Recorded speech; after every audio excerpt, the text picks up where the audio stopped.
Bonsoir, bienvenue dans le live des Européennes. Pour ce dimanche sera l'élection européenne. Peut-être que vous faites partie de ces 26% de Français, ces 26% de compatriotes qui n'ont pas vraiment d'idée de pour qui ils vont voter. Alors normalement, dans 90 grosses minutes, une toute petite heure et demie, vous aurez, je l'espère, une idée un peu plus précise. Comment cela? Eh bien, notamment parce que les 8 principales têtes de liste ont essayé en exclusivité pour le live des Européennes, pour TF1 Info, de résumer tout leur programme en moins d'une minute. Et je ne suis pas seul, j'ai la très grande chance d'accueillir Nina Jankowski. Bonsoir Nina. Bonsoir. Comment ça va? Très bien et toi? Merci d'être ici pour cette grande première.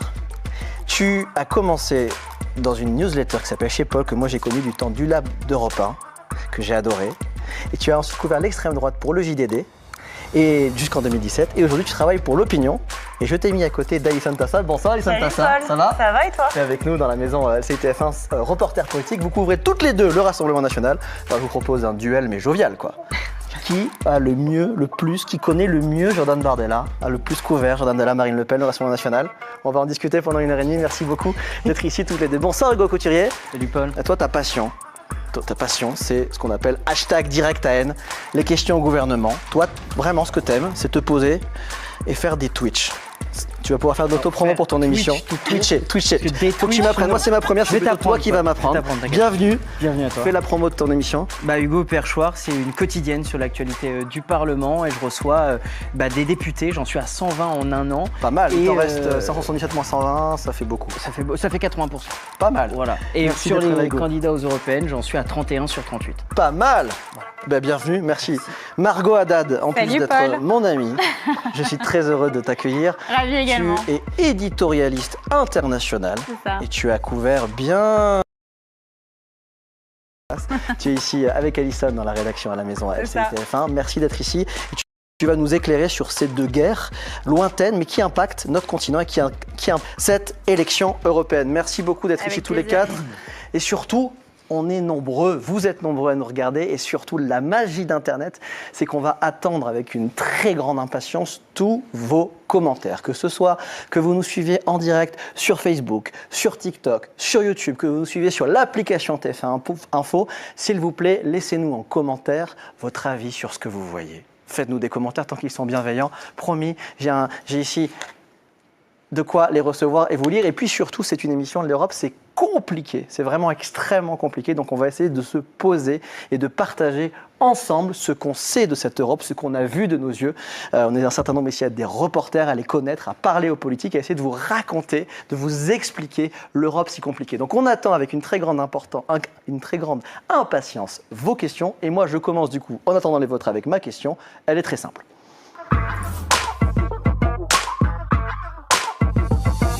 Les jeunes. Où sont les jeunes? Plutôt qu'un long développement, j'ai demandé à un expert, à Frédéric Dabi, de répondre à cette question. Où sont les jeunes? Bonsoir Paul, live des Européennes. Vous me demandez où sont les jeunes? Vont-ils aller voter aux prochaines élections européennes du 9 juin? La réponse est malheureusement non. Les jeunes votent de moins en moins. Et là, ils sont quasiment 2/3 à ne pas vouloir aller voter le 9 juin. Et très clairement, il y a une logique d'inutilité du vote. À quoi bon voter? Et quand ces jeunes votent, clairement, ils votent pour le Rassemblement National. La liste de Jordan Bardella obtient 32%. Elle fait 15 points de plus que la liste de Manon Aubry des Insoumis. C'est une nouveauté. En 2022, les jeunes avaient voté surtout Jean-Luc Mélenchon. En 2019, aux dernières élections européennes, ils avaient voté pour la liste écolo, pour Yannick Jadot. Là, clairement, les choses changent. On a un Bardella attrape-tout qui est fort dans toutes les catégories. Notons que la liste de Renaissance, celle du président, qui a pourtant beaucoup utilisé la jeunesse, les réseaux sociaux, n'obtiendrait que 6%. Salut! Salut Frédéric, merci pour cet éclairage. Et vous, est-ce que vous allez voter dimanche? Si oui, est-ce que vous avez déjà une petite idée de pour qui ou une nette idée de pour qui vous allez voter? Quels sont les sujets que vous aimeriez que les politiques abordent ou que nous abordions ce soir? Moi, le sujet qui me paraît énorme, c'est cette donnée. La dernière fois, il y a eu une légère augmentation, mais quand même, un Français sur deux n'a pas voté. Et pour cette élection-là de dimanche, 3/4 des jeunes ne vont pas voter. Qui se lance? Honneur aux dames. Alison, tu as parlé à beaucoup d'abstentionnistes. Raconte-nous. Oui, beaucoup de jeunes qui, en réalité, moi, ça m'a choquée presque. C'est-à-dire qu'ils pratiquent la démocratie en solitaire. C'est-à-dire qu'en fait, ils se renseignent sur la politique via leur téléphone portable. Alors, ça passe énormément par TikTok, on en parlera. Ouais. Mais il n'y a plus du tout d'accompagnement. En réalité, la politique... moi, je me souviens, je vais prendre mon exemple personnel, je ne sais pas si c'était le cas chez vous, mais moi, je parlais de politique avec mes parents. Il y avait la télé allumée, il y avait un sujet politique, et puis il y avait une sorte d'accompagnement aussi à l'école, un peu moins avec les copains. Mais ceux que j'ai pu croiser, en fait, ils ne discutent pas du tout de politique entre eux. Même, par exemple, je suis allée dans un IUT. Dans l'IUT, la politique, personne ne savait ce que son copain votait. Et ça m'a vachement frappée parce que je me suis dit qu'en réalité, c'était plus la chose publique, la politique. On a l'habitude de dire ça. Il n'y a plus trop ce système d'agora. Alors, il y a encore de l'engagement chez les jeunes, et on le verra notamment dans certains partis. Bien sûr. Mais il y a presque, ça les dépasse. En tout cas, alors il y a une explication aussi, c'est que maintenant, pour faire bouger les choses, ça passe plus forcément par la politique, ça passe aussi par l'associatif, par des marches, par des pétitions, par des regroupements. Et il y a presque un côté devenu inutile, en tout cas pas représentatif de la politique pour ces jeunes. Hugo, est-ce que quand tu fais des Twitch, tout le monde se casse? Non, il y a de l'intérêt, mais c'est que j'ai l'avantage d'être sur une plateforme où les gens sont déjà intéressés par le fait mais je veux politique. dire, quand tu compares, par exemple, quand tu fais un Twitch sur la présidentielle ou législative, est-ce que tu as plus ou moins de monde que les européennes? Non, parce que j'ai commencé encore assez récemment, et j'avais pas la même audience à l'époque, mais il y a de l'intérêt. Moi, j'écoutais ce que tu disais sur les réseaux sociaux. En fait, moi, je poste aussi sur mes différents réseaux sociaux des séquences politiques, des séquences issues des interviews que moi je réalise, mais aussi des sessions de clash à l'Assemblée nationale, etc. Et ce que je vois, c'est que les gens likent principalement les séances de clash plutôt que celles de fond. Et je suis en train de m'interroger si ça n'a pas aussi un rapport dans les médias, sur les réseaux sociaux. Et à quoi est liée l'abstention pour toi? Je pense justement, j'y venais un peu à ce dégoût-là, c'est-à-dire que les gens, quand ils sont sur TikTok, etc., ils voient du clash, ils voient des politiques qui s'insultent, et je pense que ça aussi contribue à ce désintérêt-là. Si tu vois des... je vais pas employer les termes qui sont employés dans mon chat Twitch, mais... des connards qui s'engueulent, c'est les termes que certains disent dans mon chat. C'est-à-dire, effectivement, des mecs qui s'insultent, t'arrives, mon chat, il a la tête déjà que l'ambiance est assez anxiogène. Si c'est pour voir des gens se gueuler dessus à longueur de journée, les gens n'ont pas d'intérêt. Et tu me parlais d'un autre argument juste avant de commencer. Tu disais, tu sens qu'il y a un truc par rapport aux petits candidats. Raconte-nous ça. Oui, il y a des gens qui ne se sentent pas représentés, tout simplement. C'est vrai que dans le système... l'écosystème médiatique, on montre tout le temps les 6 ou les 8 candidats. Toi, tu as un peu élargi, c'est ce que tu m'as dit, Paul. Mais effectivement, si on voit toujours les 8 mêmes candidats, les gens ne se sentent pas forcément représentés par ces candidats. Et du coup, ils vont dire, on a une offre de 8 candidats, on ne va pas aller voter. Pourtant, il y a 38 listes, donc c'est quand même... Parce qu'ils ne sont pas présentés dans les médias, en fait. C'est quand même difficile, avec 38 listes, de ne pas trouver son créneau. Même, on voit, il y a des listes comme le parti animaliste qui défend la cause animale. Enfin, il y a 38 listes, on se dit quand même, comment ne pas trouver quelque chose qui... Justement, j'étais avec Hélène Touy, il y a eu une manif hier, je ne sais pas si on avait prévu d'en parler, mais il y a eu une manif hier devant l'Arcom sur justement ces petits candidats qui ne sont pas invités, par exemple, au débat de ce soir sur une chaîne concurrente.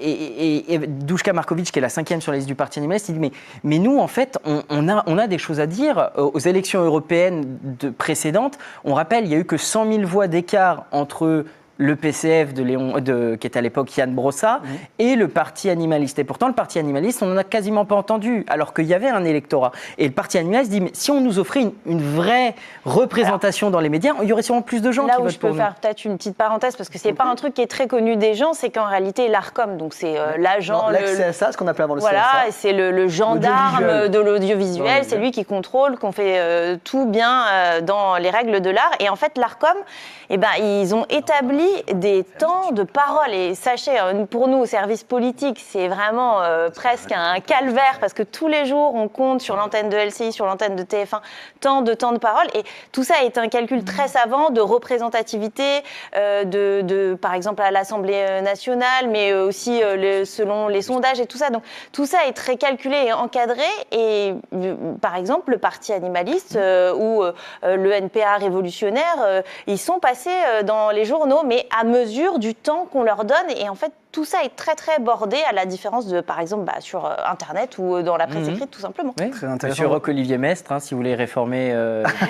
Voilà. L'émission a commencé depuis 9 minutes et on a déjà interpellé le patron. Rapide. Moi, j'ai D'accord. su le mouvement Justement. Equinox sur ma chaîne. Ouais. Et j'ai fait une interview d'1h30. Et il y a un des candidats sur la liste Equinox, il s'est engagé parce qu'il est tombé sur mon interview et que le mec, il a eu envie de s'engager pour ce parti-là. Donc, si on présente aussi aux gens, mais là, je suis d'accord avec toi, il faut que ça passe par une réforme des règles de l'ARCOM. Du coup, il y a de l'intérêt des gens en politique. Formidable. Merci. C'était la première partie sur l'abstention. On en reparlera. On va avoir le temps aussi de parler de Jordan Bardella. Mais d'abord, pour ceux qui suivent un petit peu mes reportages depuis une saison sur les différents réseaux TF1 Info, vous la connaissez déjà sous le pseudo de ma rédactrice en chef TikTok. Je vous demande, s'il vous plaît, de faire un triomphe pour la toute première apparition d'Anta Fall. Bienvenue Anta.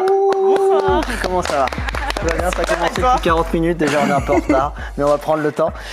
Avec toi, on va vraiment analyser quelque chose d'important. On a un peu parlé, on a parlé de TikTok tout à l'heure. Il y a quand même 3 quarts des 15-34 ans, 75% des 15-34 ans qui s'informent quasi exclusivement sur Internet. Donc ça fait un moment que les politiques essayent de leur parler, mais là, il y a une forte accélération sur TikTok et il y a une TikTokisation spécifique, j'ai réussi à le dire, sur ces élections européennes.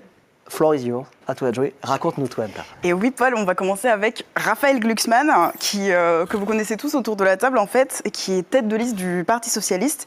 Il a plus de 800 000 abonnés sur Instagram et s'est fait connaître auprès des jeunes, notamment en parlant de l'oppression des Ouïghours en Chine ou de la guerre en Ukraine.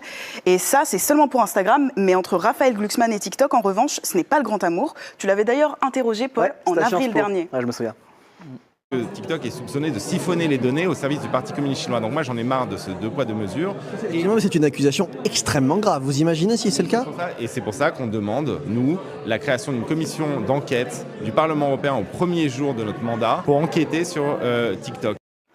Et c'est donc à notre connaissance le premier politique en fait à faire le choix symbolique de quitter TikTok. Ciao TikTok. C'est hyper intéressant. Par contre, il y a un autre candidat qui n'a pas du tout fait ça. Au contraire, sa grosse stratégie, on le surnomme d'ailleurs le candidat TikTok. Et oui, Bardella, avec ses 1,3 million d'abonnés, c'est même un champion de TikTok. C'est le candidat aux européennes le plus suivi de la plateforme. Alors comment tu l'expliques ça justement? C'est quoi sa recette? On Alors, le voit là, déjà, à part manger de la mayonnaise, on va pas faire de pub d'ailleurs. Alors Bardella, il a 28 ans, il est pile dans l'âge moyen des utilisateurs de TikTok et il a tout compris des codes de ce réseau social, des vidéos courtes où il se met en scène et montre les coulisses de sa campagne. On peut le voir donc dans les loges des débats télévisés, manger des bonbons, plaisanter. Il mange beaucoup sur TikTok, on peut le voir, ou encore boire des coups sur les marchés. Okay. Ces différents posts, ils permettent de créer ce qu'on appelle une relation parasociale entre le politique et ses abonnés. Ok, donc jeunesse en 1, coulisses en 2, et c'est hyper intéressant. C'est quoi une relation parasociale? Alors, en fait, c'est quand même très classe. Vous aurez au moins appris ça dans l'aide des européennes. Désormais, vous pourrez parler de relation parasociale. Qu'est-ce que c'est? Alors, une relation parasociale, en fait, c'est une relation virtuelle, amicale, que l'on construit entre followers et créateurs de contenu, comme une certaine amitié. On a l'impression de connaître la personne, alors qu'en fait, pas du tout. Et donc, une petite question, je vous interpelle autour de la table. Vous pensez que c'est qui le deuxième candidat le plus suivi sur TikTok? Si vous avez la bonne réponse, ne donnez pas. Seules les mauvaises réponses sont acceptées. C'est qui le deuxième après Bardella, d'après vous? Toi, tu sais? J'ai un doute. Vas-y. Est-ce que c'est celui qui monte malgré le silence des médias?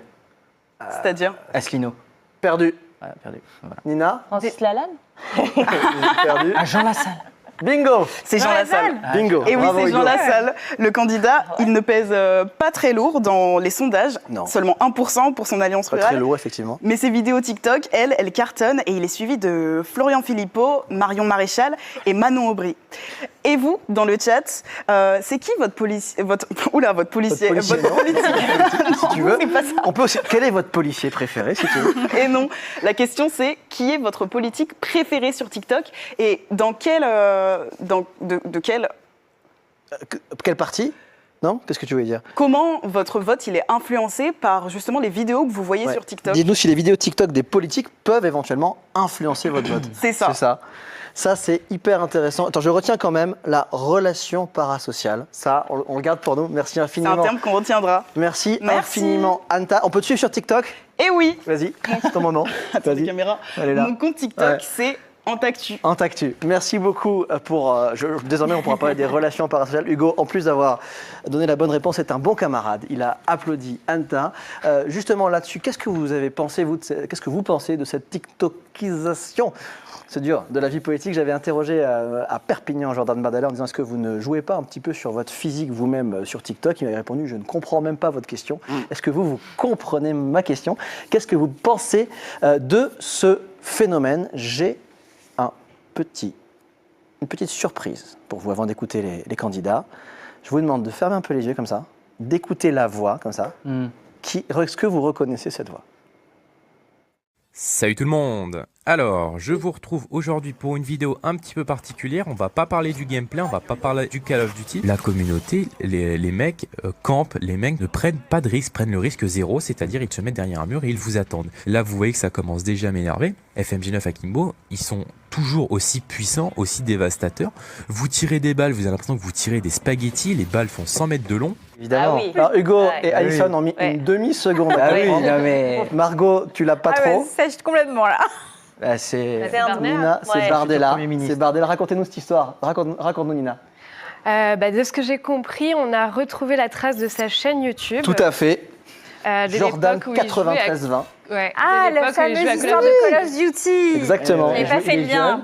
C'est un article du Monde que je vous recommande et donc c'est Génial. grâce à eux qu'on a eu envie de vous faire écouter ce Jordan Bardella. Nina, vous l'avez beaucoup suivi, ce Jordan Bardella qui est pour le moment, enfin même pas pour le moment, qui est le grand favori. Qu'est-ce qu'il faut qu'on sache de lui qu'on n'a pas encore entendu à la télé et que vous allez entendre en exclusivité sur le live des Européennes ce soir sans Au mettre la moins. pression? Au moins. Balance un scoop. Bah non, mais c'est sûr que sur sa stratégie TikTok, il sait exactement ce qu'il fait. Il a plus de 1 million d'abonnés. Il dit parfois que finalement, il peut concurrencer le JT de TF1 avec chacune de ses vidéos compilées. Donc, il sait exactement ce qu'il fait. Ils ont calculé dans son équipe que les moments coulisses marchaient mieux que les moments débat. Ouais, c'est ce que nous disait Anta. Voilà, Coulisses, c'est à ça. fond.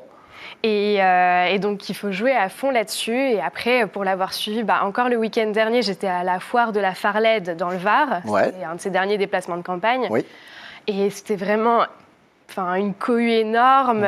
Tous les jeunes qui se présentent face à lui. Est-ce qu'ils connaissent leur programme? Pardon Pardon de te couper. Donc on sent la Bardella mania. Est-ce que tu penses qu'ils connaissent leurs idées? Ou ils le trouvent beau gosse sur TikTok? Ou c'est les deux? Comment tu sens les gens, toi, qui les vois sous tes yeux? Eh bien, c'est vrai qu'ils connaissent pas forcément toutes ces idées, mais ce qui ressort beaucoup, c'est la thématique de l'immigration.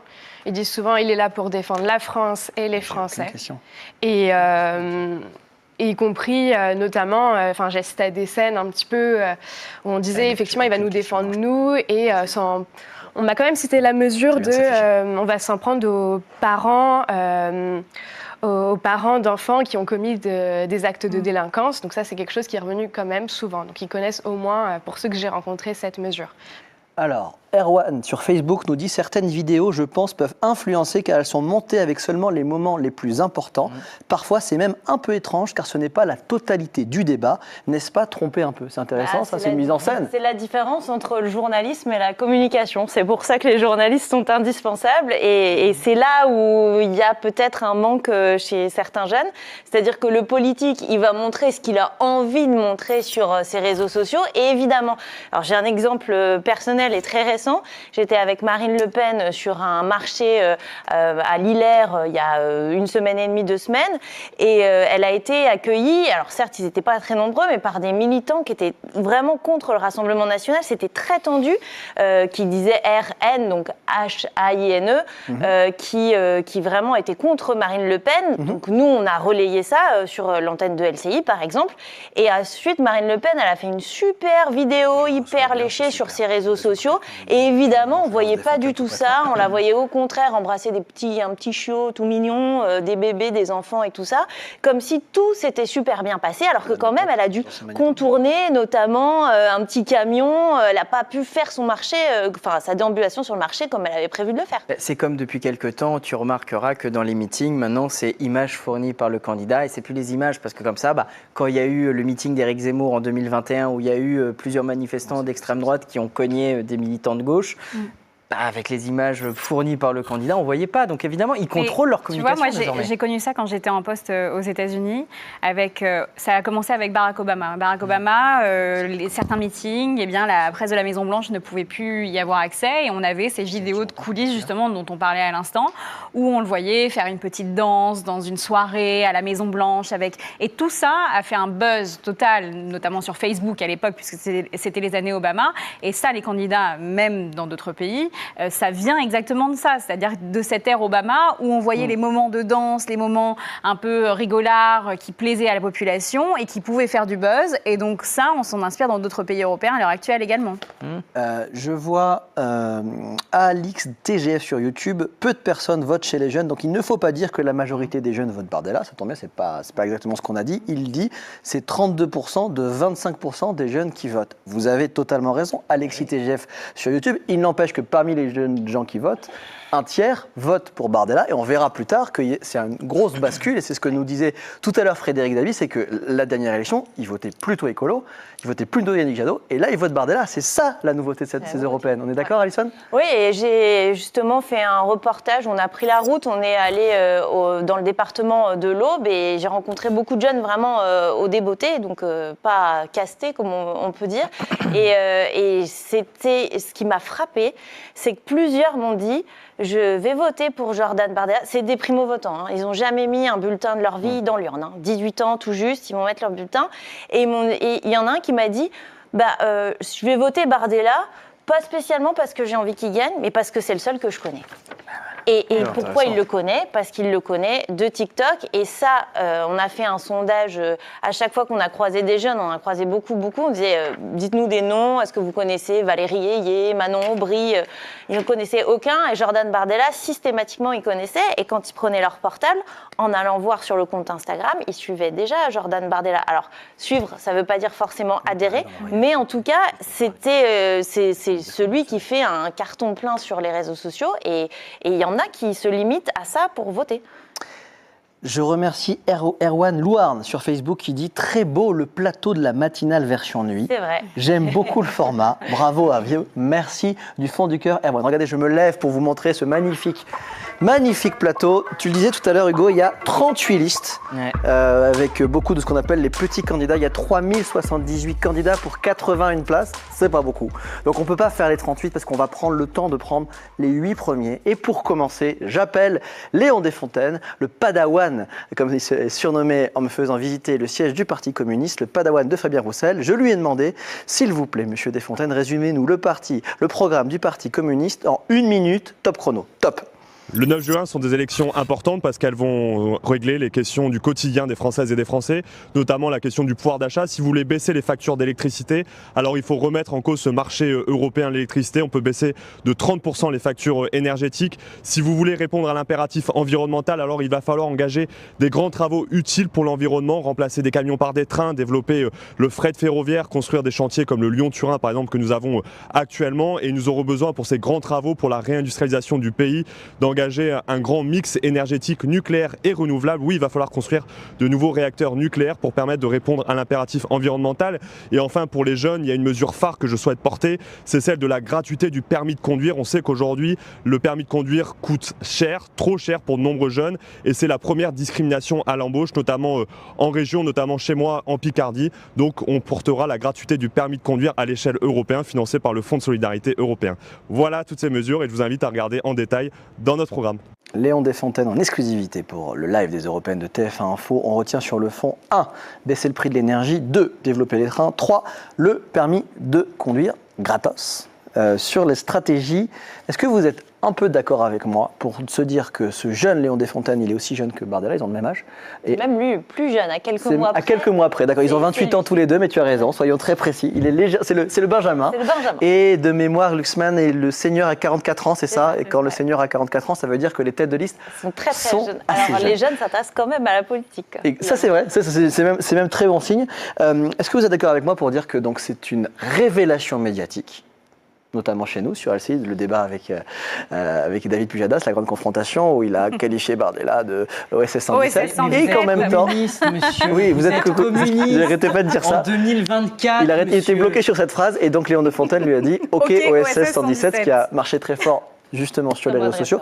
Pour autant, la question c'est, est-ce que la marche des 5% pour avoir un élu, c'est dur à conjuguer.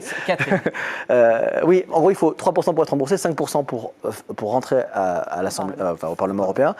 C'est pas un peu haut, parce que là, pour l'instant, il est à 2. Vous pensez qu'il va faire 5 ou bon, il va pas. Qu'est-ce que vous en pensez? Moi, je pense pas.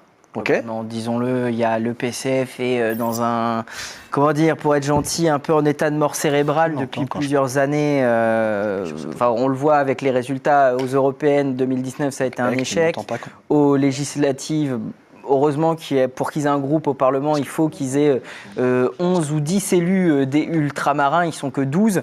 Oui, le PCF est depuis longtemps en état un peu végétatif et ils ont du mal. Roussel essaye de remettre, etc. Mais certains à gauche le rejettent en le traitant de rouge-brun. Donc c'est quand même... Et pour revenir sur le débat très rapidement, le problème, la séquence était très drôle, hein, c'est devenu un mème sur ma chaîne, je l'utilise, etc. Mais qu'est-ce qu'on a retenu du fond ? Tu vois, c'est ça le problème de ce que j'évoquais tout à l'heure. Sur les réseaux sociaux, ça a dû faire des millions de vues, mais en soi, sur le fond du programme du débat, qu'est-ce qui est resté? C'est pas ça qui va faire voter. Tu crois que les gens n'ont pas retenu ce que je viens de dire, baisser les prix, développer les trains et le permis de conduire gratuit? Tu vas demander aux gens ce que c'est le programme du PCF, personne, et des débats, tout le monde retient les petites phrases, mais personne ne retient ça lui a permis d'exister tout de même. Ouais. C'est-à-dire que ça a créé un moment médiatique et ça, il y a beaucoup de partis dans le monde qui souhaitent au moins avoir cette visibilité-là. Et puis non, mais ne serait-ce que son visage. Que son visage Exactement, imprime un peu, parce qu'avant, je pense que quelques jours avant, tu disais Léon Desfontaines ou tu montrais sa photo dans la rue, on disait mais c'est qui ce petit gars quoi. Et au moins, il a montré aussi que malgré le fait qu'il soit le Benjamin, il était quand même hyper solide dans le débat, qui se laissait pas démonter par des gens qui avaient plus d'expérience que lui en politique. Bardella, c'est sa cible, hein, au cours de plusieurs débats, il l'a ciblé parce que pour Bardella, peut-être qu'il est un peu vexé qu'il y ait un plus jeune que lui, parce que lui, il a toujours été le plus jeune, mais en tout cas, il n'arrête pas de vouloir dire que les communistes, c'est ringard et c'est has-been. En gros, Léon Desfontaines, il ne s'est jamais retrouvé vraiment en difficulté là-dessus. Et je trouve que pour un jeune qui se lance, c'est quand même assez respectable. C'était à 23 ans qu'il avait été élu Bardella de mémoire en 2019. C'était il y a 5 ans. Parce qu'il a 28 ans, rapide soustraction, ça doit coller. 14 bacs. Les européennes, première sur les maths. Deux petites Voilà. questions rapides. David Procureur sur YouTube, l'Europe est-elle d'une complexité voulue? Je ne pense pas que l'Europe fasse exprès d'être compliquée. Je ne pense pas que ce soit voulu, c'est juste qu'il y a 27 nations à faire vivre ensemble, donc il y a plusieurs institutions. Mais pour répondre à votre question, je ne pense pas que ce soit voulu. En tout cas, nous, on va essayer de le rendre le plus clair possible. Et hop, sur YouTube, quelles sont les petites listes? Alors ça, je vous fais, il y en a 38, 3078 candidats pour 81 places. Je ne peux pas, là, vous faire la liste des 38 listes, mais...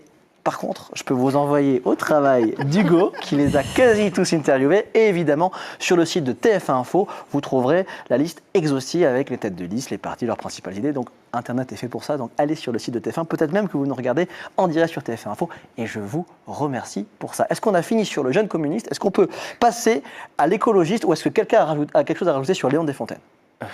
Non. Ça m'arrangerait que tu dises non? Non. Non, merci. On va donc écouter Marie Toussaint, l'écologiste, même exercice. Résumez-moi votre programme en 1 minute, top chrono. Le 9 juin, je vous invite à voter pour la liste des écologistes. Aujourd'hui, tous les partis politiques européens laissent l'écologie de côté ou s'en prennent aux politiques de protection du climat, de la biodiversité, promeuvent les produits toxiques et les pesticides qui abîment votre santé. Alors si vous voulez reprendre les entreprises des fossiles en main à travers un fonds européen de souveraineté, si vous voulez que nous produisions nous-mêmes les médicaments essentiels et génériques dont nous avons besoin avec un service public européen du médicament, si vous voulez une TVA verte et circulaire qui permettent de rendre moins cher les couches sans produits toxiques, les jeans faits en Europe ou encore le fait de réparer votre machine à laver, si vous voulez un droit de veto social pour garantir la justice sociale et la lutte contre la pauvreté sur l'ensemble du continent européen, et si vous voulez inscrire le droit à l'IVG dans la Charte des droits fondamentaux, alors le 9 juin, c'est avec la liste des écologistes. Merci Marie Toussaint d'avoir, comme toutes les têtes de liste, donné en exclusivité une petite synthèse de son programme sur le fonds. 1, fonds européen de souveraineté. 2, TVA verte et circulaire avec un petit point couche bio qui parleront aux jeunes parents. Et 3, droit de veto social, c'est pour le fonds. On va parler un peu aussi de sa stratégie. On parlera tout à l'heure, il y a toute une partie sur l'écologie et le grand oubli. Moi, je parle vraiment de Marie Toussaint. Qu'est-ce qui s'est passé en 5 ans entre Yannick Jadot en 2019 qui fait 13,48% des voix et elle qui, dans notre dernier sondage Maison LCI, ce qu'on appelle un rolling, c'est-à-dire un sondage tous les jours, est plutôt autour de 6. 5,5 aujourd'hui. Ouais. D'accord, j'ai été sympa, tu vois, j'ai arrondi. Ouais, mais on n'est pas loin de la barrière. Entre-toi la marge 6, c'est hier. Et aujourd'hui, elle a perdu 0,5, voilà. Et ce qui la rapproche dangereusement de la barrière fatigue. Qu'elle a déjà passé avec la marge d'erreur. Voilà, avec une marge d'erreur de 1,7 de mémoire, c'est ça la marge d'erreur 1500, c'est un 4,31, donc on doit être autour de 1,4. Donc ça veut dire si la marge d'erreur est négative, elle est à 4. Elle est, on va dire, sur un siège éjectable pour parler gentiment. Qu'est-ce qui s'est passé, Nina? Déjà, tout n'est pas de sa faute. Hein. On l'a dit, on n'a pas beaucoup parlé d'écologie pendant la campagne. Quasiment 3% de toute la campagne, toute la campagne médiatique finalement. Et après, c'est sûr qu'elle n'est pas très connue. Enfin, on parlait de Léon Desfontaines qui a réussi à percer grâce à des petits coups médiatiques. Elle n'a pas du tout été offensive de cette façon-là. Et enfin, finalement, à qui elle s'adresse aujourd'hui? On ne sait pas vraiment. C'est un peu aussi le sujet. On ne sait pas si elle veut parler aux bobos, aux classes populaires, aux écolos purs, aux écolos plus durs, aux écolos plus mous. On ne sait pas. Ce qui a toujours en réalité été le grand problème des écolos finalement, c'est de se mettre d'accord sur une ligne et un visage commun. Soit ils prenaient un visage très fort, mais du coup qui finalement créait une division en interne parce que si c'est une vision commune, du coup elle n'était pas assez radicale pour certains. Et puis parfois l'image est moins forte, plus rassembleuse, mais au final, pareil, la ligne. En gros, la ligne directrice, elle est plus floue, quoi. Donc, c'est dur pour elle parce que, en plus, en fait, elle a une manière de parler d'écologie qui est assez écologie positive, qui pourrait. Oui, ça, je me permets de t'interrompre une fraction de seconde, justement parce que on dit toujours écologie punitive, et elle se bat contre ça. Et dans les débats, on l'a vu, c'était plutôt, une écologie pour dire, regardez, on est encore possible de faire des choses. Et en fait, ça rebondissait pas du tout dans les débats. Elle disait ça et bam, ça passait à autre chose et ça n'existait pas en fait. Mais parce qu'il y a aussi une partie le fonds de souveraineté européen qu'elle met en avant. Beaucoup de députés européens ces dernières années ont dit que c'était potentiellement une coquille vide, que ça n'allait pas aller bien loin puisqu'il fallait aussi privilégier la stabilité du marché intérieur. Et là, on est dans des situations malheureusement sur le prix de l'énergie qui passe avant l'écologie et donc ça a créé. Il y a plein de thèmes prioritaires avant l'écologie. Voilà, on a les enjeux internationaux dont on va parler et également le prix de l'énergie qui font surface. Encore une fois, on parlera du thème d'écologie, ce sera le 4e gros thème de l'émission. Mais sur Marie Toussaint. Oui, mais très rapidement, je voyais dans le chat, et c'est un truc que j'évoque souvent en live, c'est la fameuse malédiction des années en 4. Je ne sais pas si tu as déjà entendu parler de ça. Mais tu en as entendu parler aussi? Non, vas-y, raconte. En fait, depuis plus de 30 voire 40 ans, les années en 4, les écologistes se prennent une branlée, et les années en 9, ils font un très bon score. Vous pouvez aller voir sur Wikipédia les différents résultats des écologistes, c'est vraiment frappant. Les années en 9, ils font un score surprise comme en 2019, et les années en 4, ils font vraiment un score. Certains disent c'est les conséquences, ils ont été la surprise la précédente élection, on a vu que les résultats n'avaient pas été au niveau, ça a pu baisser. Enfin voilà, et cette vague, tu l'observes vraiment, et là on a l'exemple, ils se prennent les années en 4, on apprend plein de trucs dans cette émission. Alors, on a sur TikTok, merci aux gens qui nous regardent en direct sur TikTok, Oshkaneki, c'est écrit avec un X mais que je prononce comme chez moi à la basque, Oshkaneki sur TikTok qui nous dit « Marie Toussaint veut fermer le nucléaire, qui peut voter pour ça ?» Alors, il me semble que c'est un peu caricatural. Je ne pense pas non seulement qu'elle veuille, ni qu'elle puisse réellement fermer le nucléaire, parce qu'il y a quand même des parcs nucléaires, ça met du temps à fermer. En revanche, effectivement, elle a une polémique, n'importe quoi, excusez-moi, lapsus non révélateur, une politique, effectivement, de réduction du nucléaire. Qui veut réagir là-dessus sur l'argument nucléaire? Après, ça peut être des commentaires qu'on partage. Merci, Oshkaneki. Est-ce qu'on a fait le tour de Marie Toussaint? Je rappelle qu'on va parler tout à l'heure de l'écologie. Donc là, on parlait de la stratégie. Je lance. Et ça Stay tuned. Ouais, on va essayer de j'ai un très mauvais anglais, donc je t'en prie, Alison, vas-y, aide-moi en anglais. On a vu où sont les jeunes. Donc où sont les jeunes? Ils sont les 3/4 abstentionnistes, et parmi ceux qui votent, un tiers de ce tiers, je n'oublie pas ce que vous m'avez dit tout à l'heure, vote pour Jordan Bardella. On ferme où sont les jeunes, on part du principe que les jeunes sont avec nous ce soir, en tout cas on l'espère, et on ouvre le chapitre, la montée de l'extrême droite en Europe.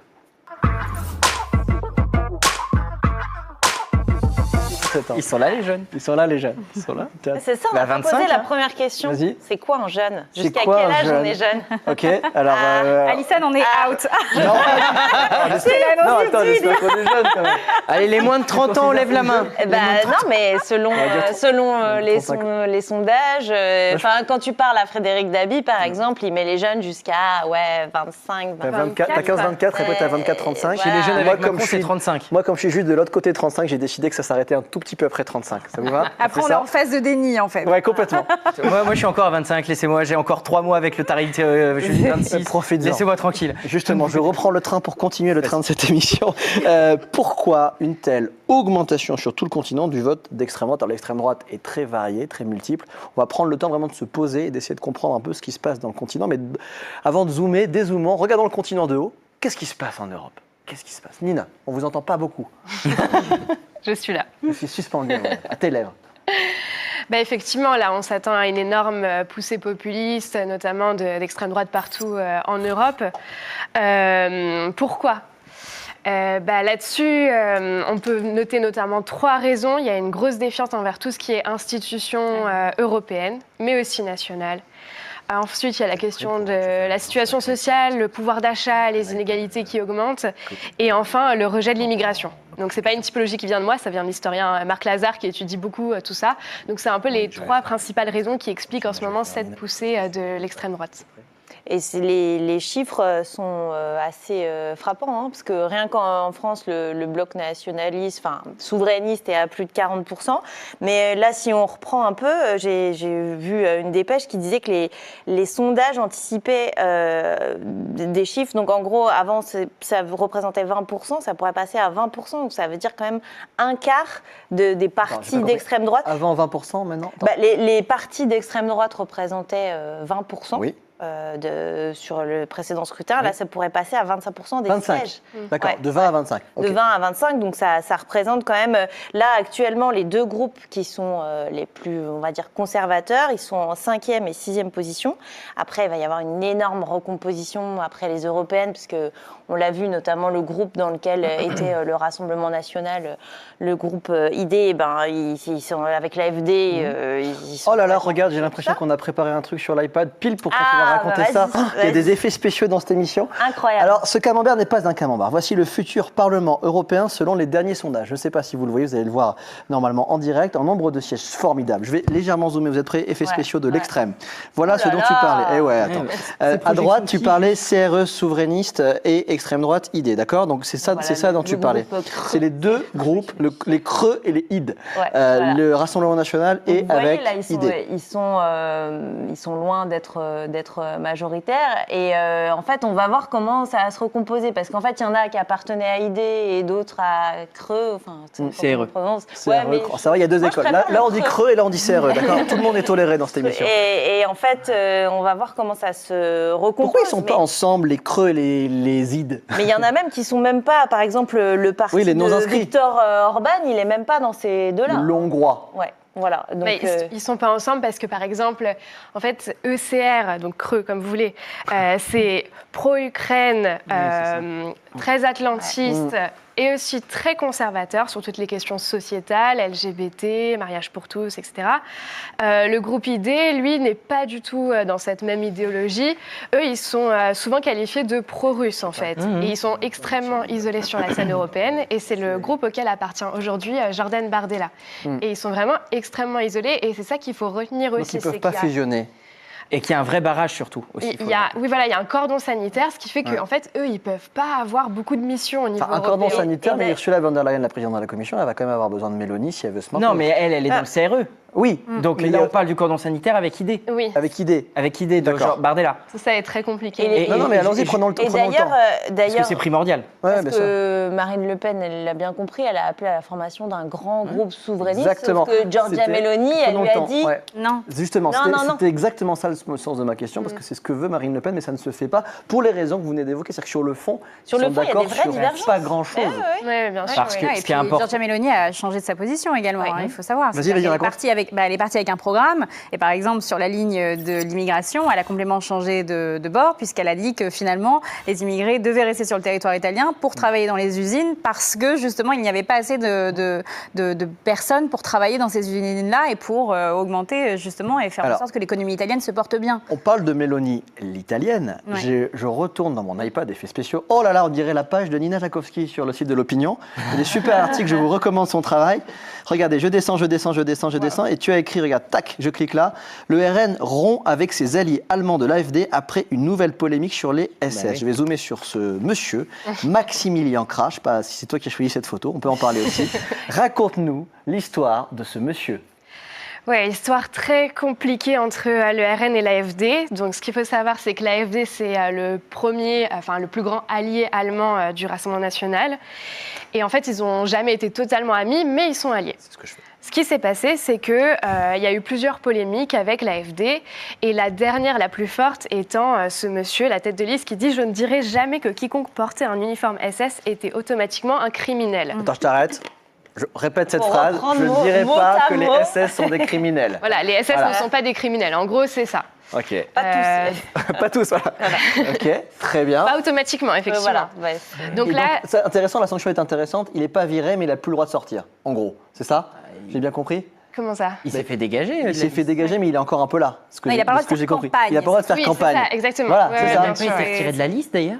Non, Non, il non, est toujours, il a juste plus le droit de faire campagne. Pas le droit de faire campagne. Donc là, le RN a rompu les liens avec ce parti, mais en fait, ça faisait depuis des mois que les polémiques couraient parce que l'AfD appelait à la remigration, donc c'est-à-dire que tous les Allemands étrangers ou d'origine étrangère qui n'étaient pas assez assimilés seraient renvoyés dans leur pays d'origine, ou soi-disant. Ce qui a provoqué des manifestations monstrueuses, Exactement. on peut même dire factuellement historiques. Et historique, tout à fait. Donc il y a eu des millions, je ne sais pas combien, je ne me souviens plus du nombre de millions d'Allemands, mais il y a vraiment eu une marée humaine contre ce parti. Exactement. Et surtout quand on connaît l'histoire de l'Allemagne avec l'époque nazie, forcément, ça parle. Et il y a eu même d'autres polémiques, il y a eu des scandales d'espionnage chinois et russe dans ce parti, enfin bref. Tout ça a mis très longtemps, le RN a fini par rompre les liens. Mais on voit que le RN met quand même longtemps à rompre ces liens. Là, c'était un cas d'urgence extrême. Okay. Et là, il faut retenir aussi que, par exemple, en ce moment, celui qui fait un peu parler de lui, c'est le général Roberto Vanacci. Qui est donc un candidat de la Ligue. Donc la Ligue, c'est un autre allié du Rassemblement national au Parlement européen, un allié très important parce que Matteo Salvini est très ami avec Marine Le Pen, c'est historique. Et donc ce général, lui, il a fait référence dans son clip de campagne à une unité militaire fasciste qui avait juré fidélité à Benito Mussolini. Voilà, il considérait aussi que les homosexuels ne sont pas des personnes normales. Donc voilà, donc il fait un peu polémique en ce moment. Le RN reste avec ce parti. Et ça fait tâche. Mais de toute manière, toute l'histoire avec l'AfD, ça a pris du temps. C'est un divorce long et douloureux, rebondissement. Exactement. Et en fait, là, c'était trop gros pour que le parti puisse rester avec. Mais alors, quand on pose la question à Marine Le Pen ou à Jordan Bardella, ça va donner quoi en termes d'alliance derrière? Alors là, ils enveloppent ça d'un grand mystère.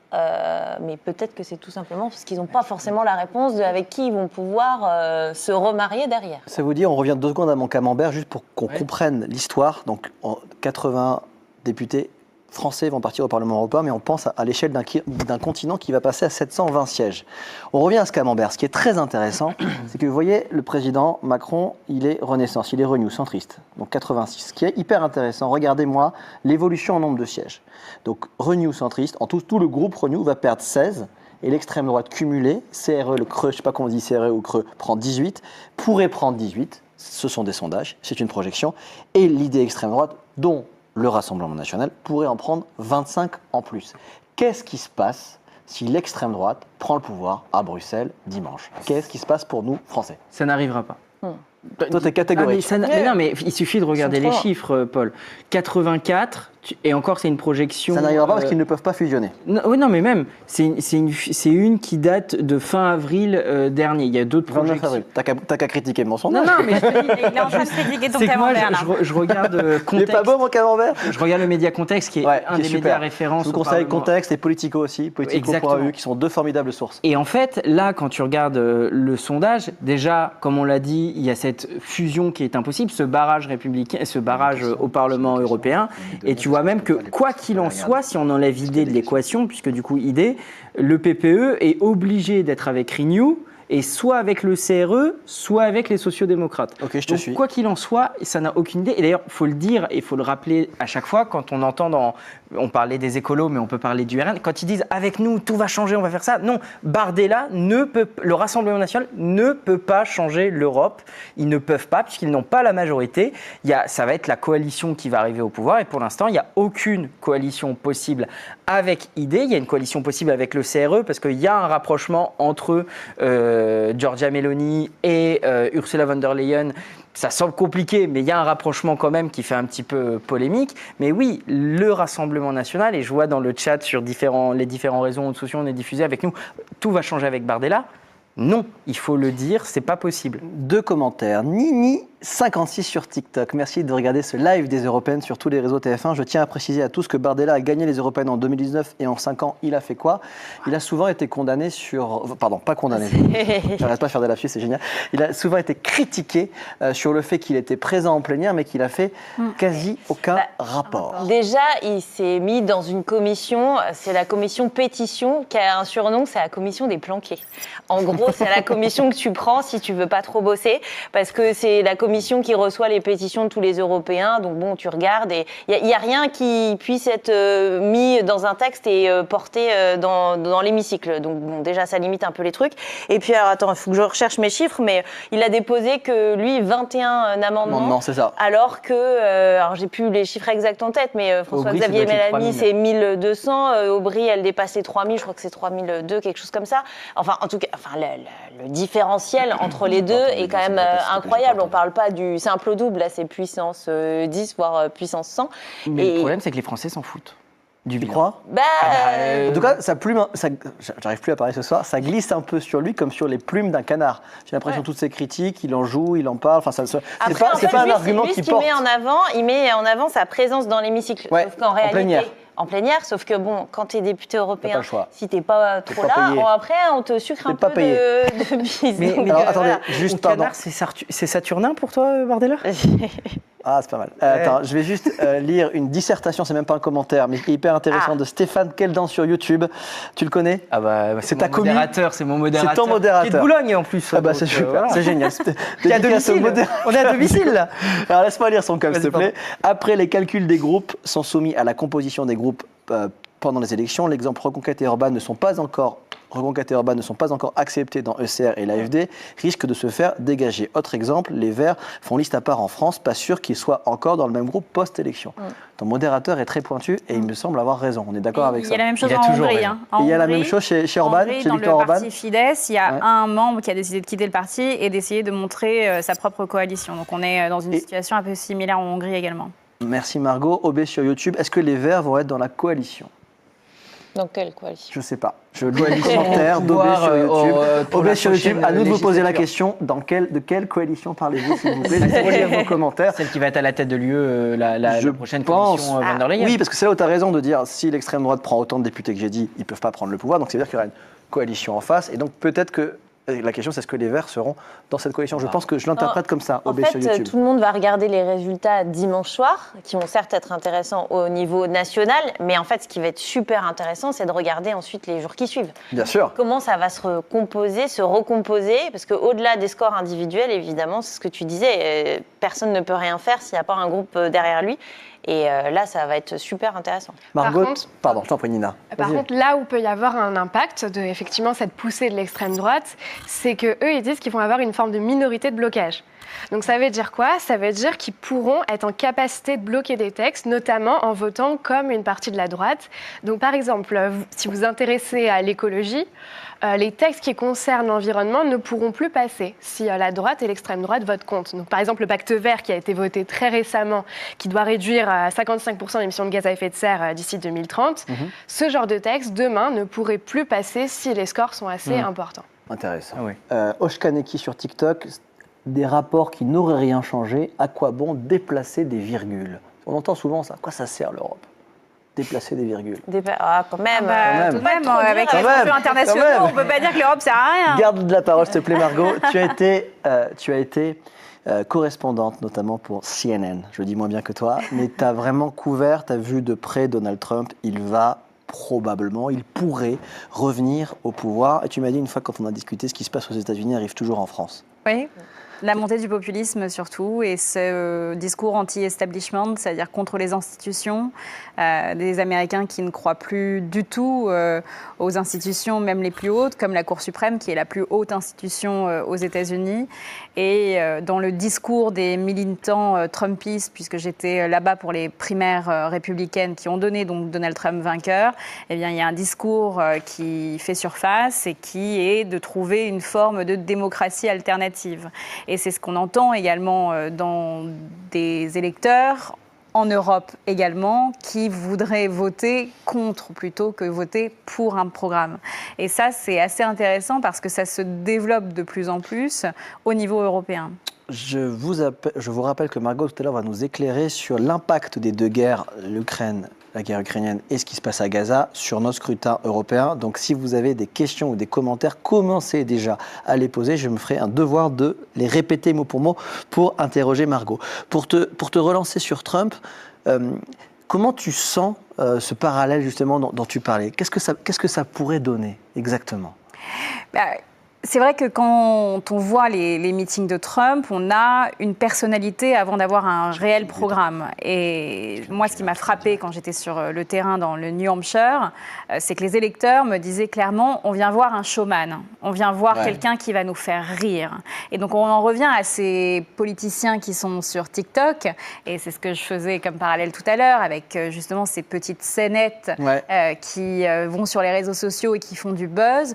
Et bien souvent, maintenant, à l'heure actuelle, on avait le poste de télévision où on regardait les candidats s'exprimer, et maintenant il y a ces plateformes qui émergent de partout, et donc il y a la possibilité d'instrumentaliser ces plateformes, et donc d'en faire une forme de scène alternative, des meetings de candidats, pour pouvoir justement gagner en popularité. On l'a vu dans le classement tout à l'heure des personnalités les plus vues sur TikTok, ce n'est pas forcément 1,3 million pour Bardella qui vont gagner. Donc on avance. Dernière intervention, Alison. Oui, non, c'était juste pour faire un parallèle à l'étranger. Par exemple, l'AfD est aussi très présent sur TikTok, et ça fait en fait que c'est le parti préféré des jeunes des 14-29 ans à 22%. Donc c'est quand même c'est un phénomène qui n'est pas propre à la France. Et qui est européen. J'ai regardé 22% chez les 14 ans. J'ai regardé, et pareil, l'AfD, donc on a même parlé, le PVV aux Pays-Bas, Tchega au Portugal, le Vas Bilang en Belgique. À chaque fois, ils sont très très nombreux à utiliser à fond les réseaux sociaux pour faire passer leurs idées. Ce qui me faisait aussi, ce qui m'a frappé tout à l'heure quand elle a montré les TikTok de Bardella, c'est ce qu'on se faisait comme réflexion tout à l'heure aussi avec Call of Duty. C'est-à-dire qu'en fait, pour Bardella, ou pour cette jeune génération en tout cas qui émerge, c'est facile TikTok parce qu'en fait, c'est naturel. Et il n'y a rien de pire que les réseaux sociaux quand c'est un truc forcé, quand vous maîtrisez pas les codes. Alors, ça, c'est pas forcément une question d'âge non plus, mais c'est que lui, on le voit, il a toujours voulu être un peu exister sur Internet. C'est parti de Call of Duty. Digital native. Et un mec de ma génération. Voilà. Après, par exemple, quelqu'un comme Jean-Luc Mélenchon est assez bon aussi sur les réseaux sociaux, alors qu'il est beaucoup plus âgé. C'est aussi une question un peu de code, de fibre. Et en fait, le politique, quand il se force pas, c'est là que ça marche bien, en fait. On a 6 autres candidats à écouter et 2 gros thèmes à évoquer. Donc on avance, mais on continue. J'ai pas envie de vous interrompre, j'ai envie de vous écouter, de me poser. Mais je suis obligé. Minuit, Non, on va pas rester jusqu'à minuit.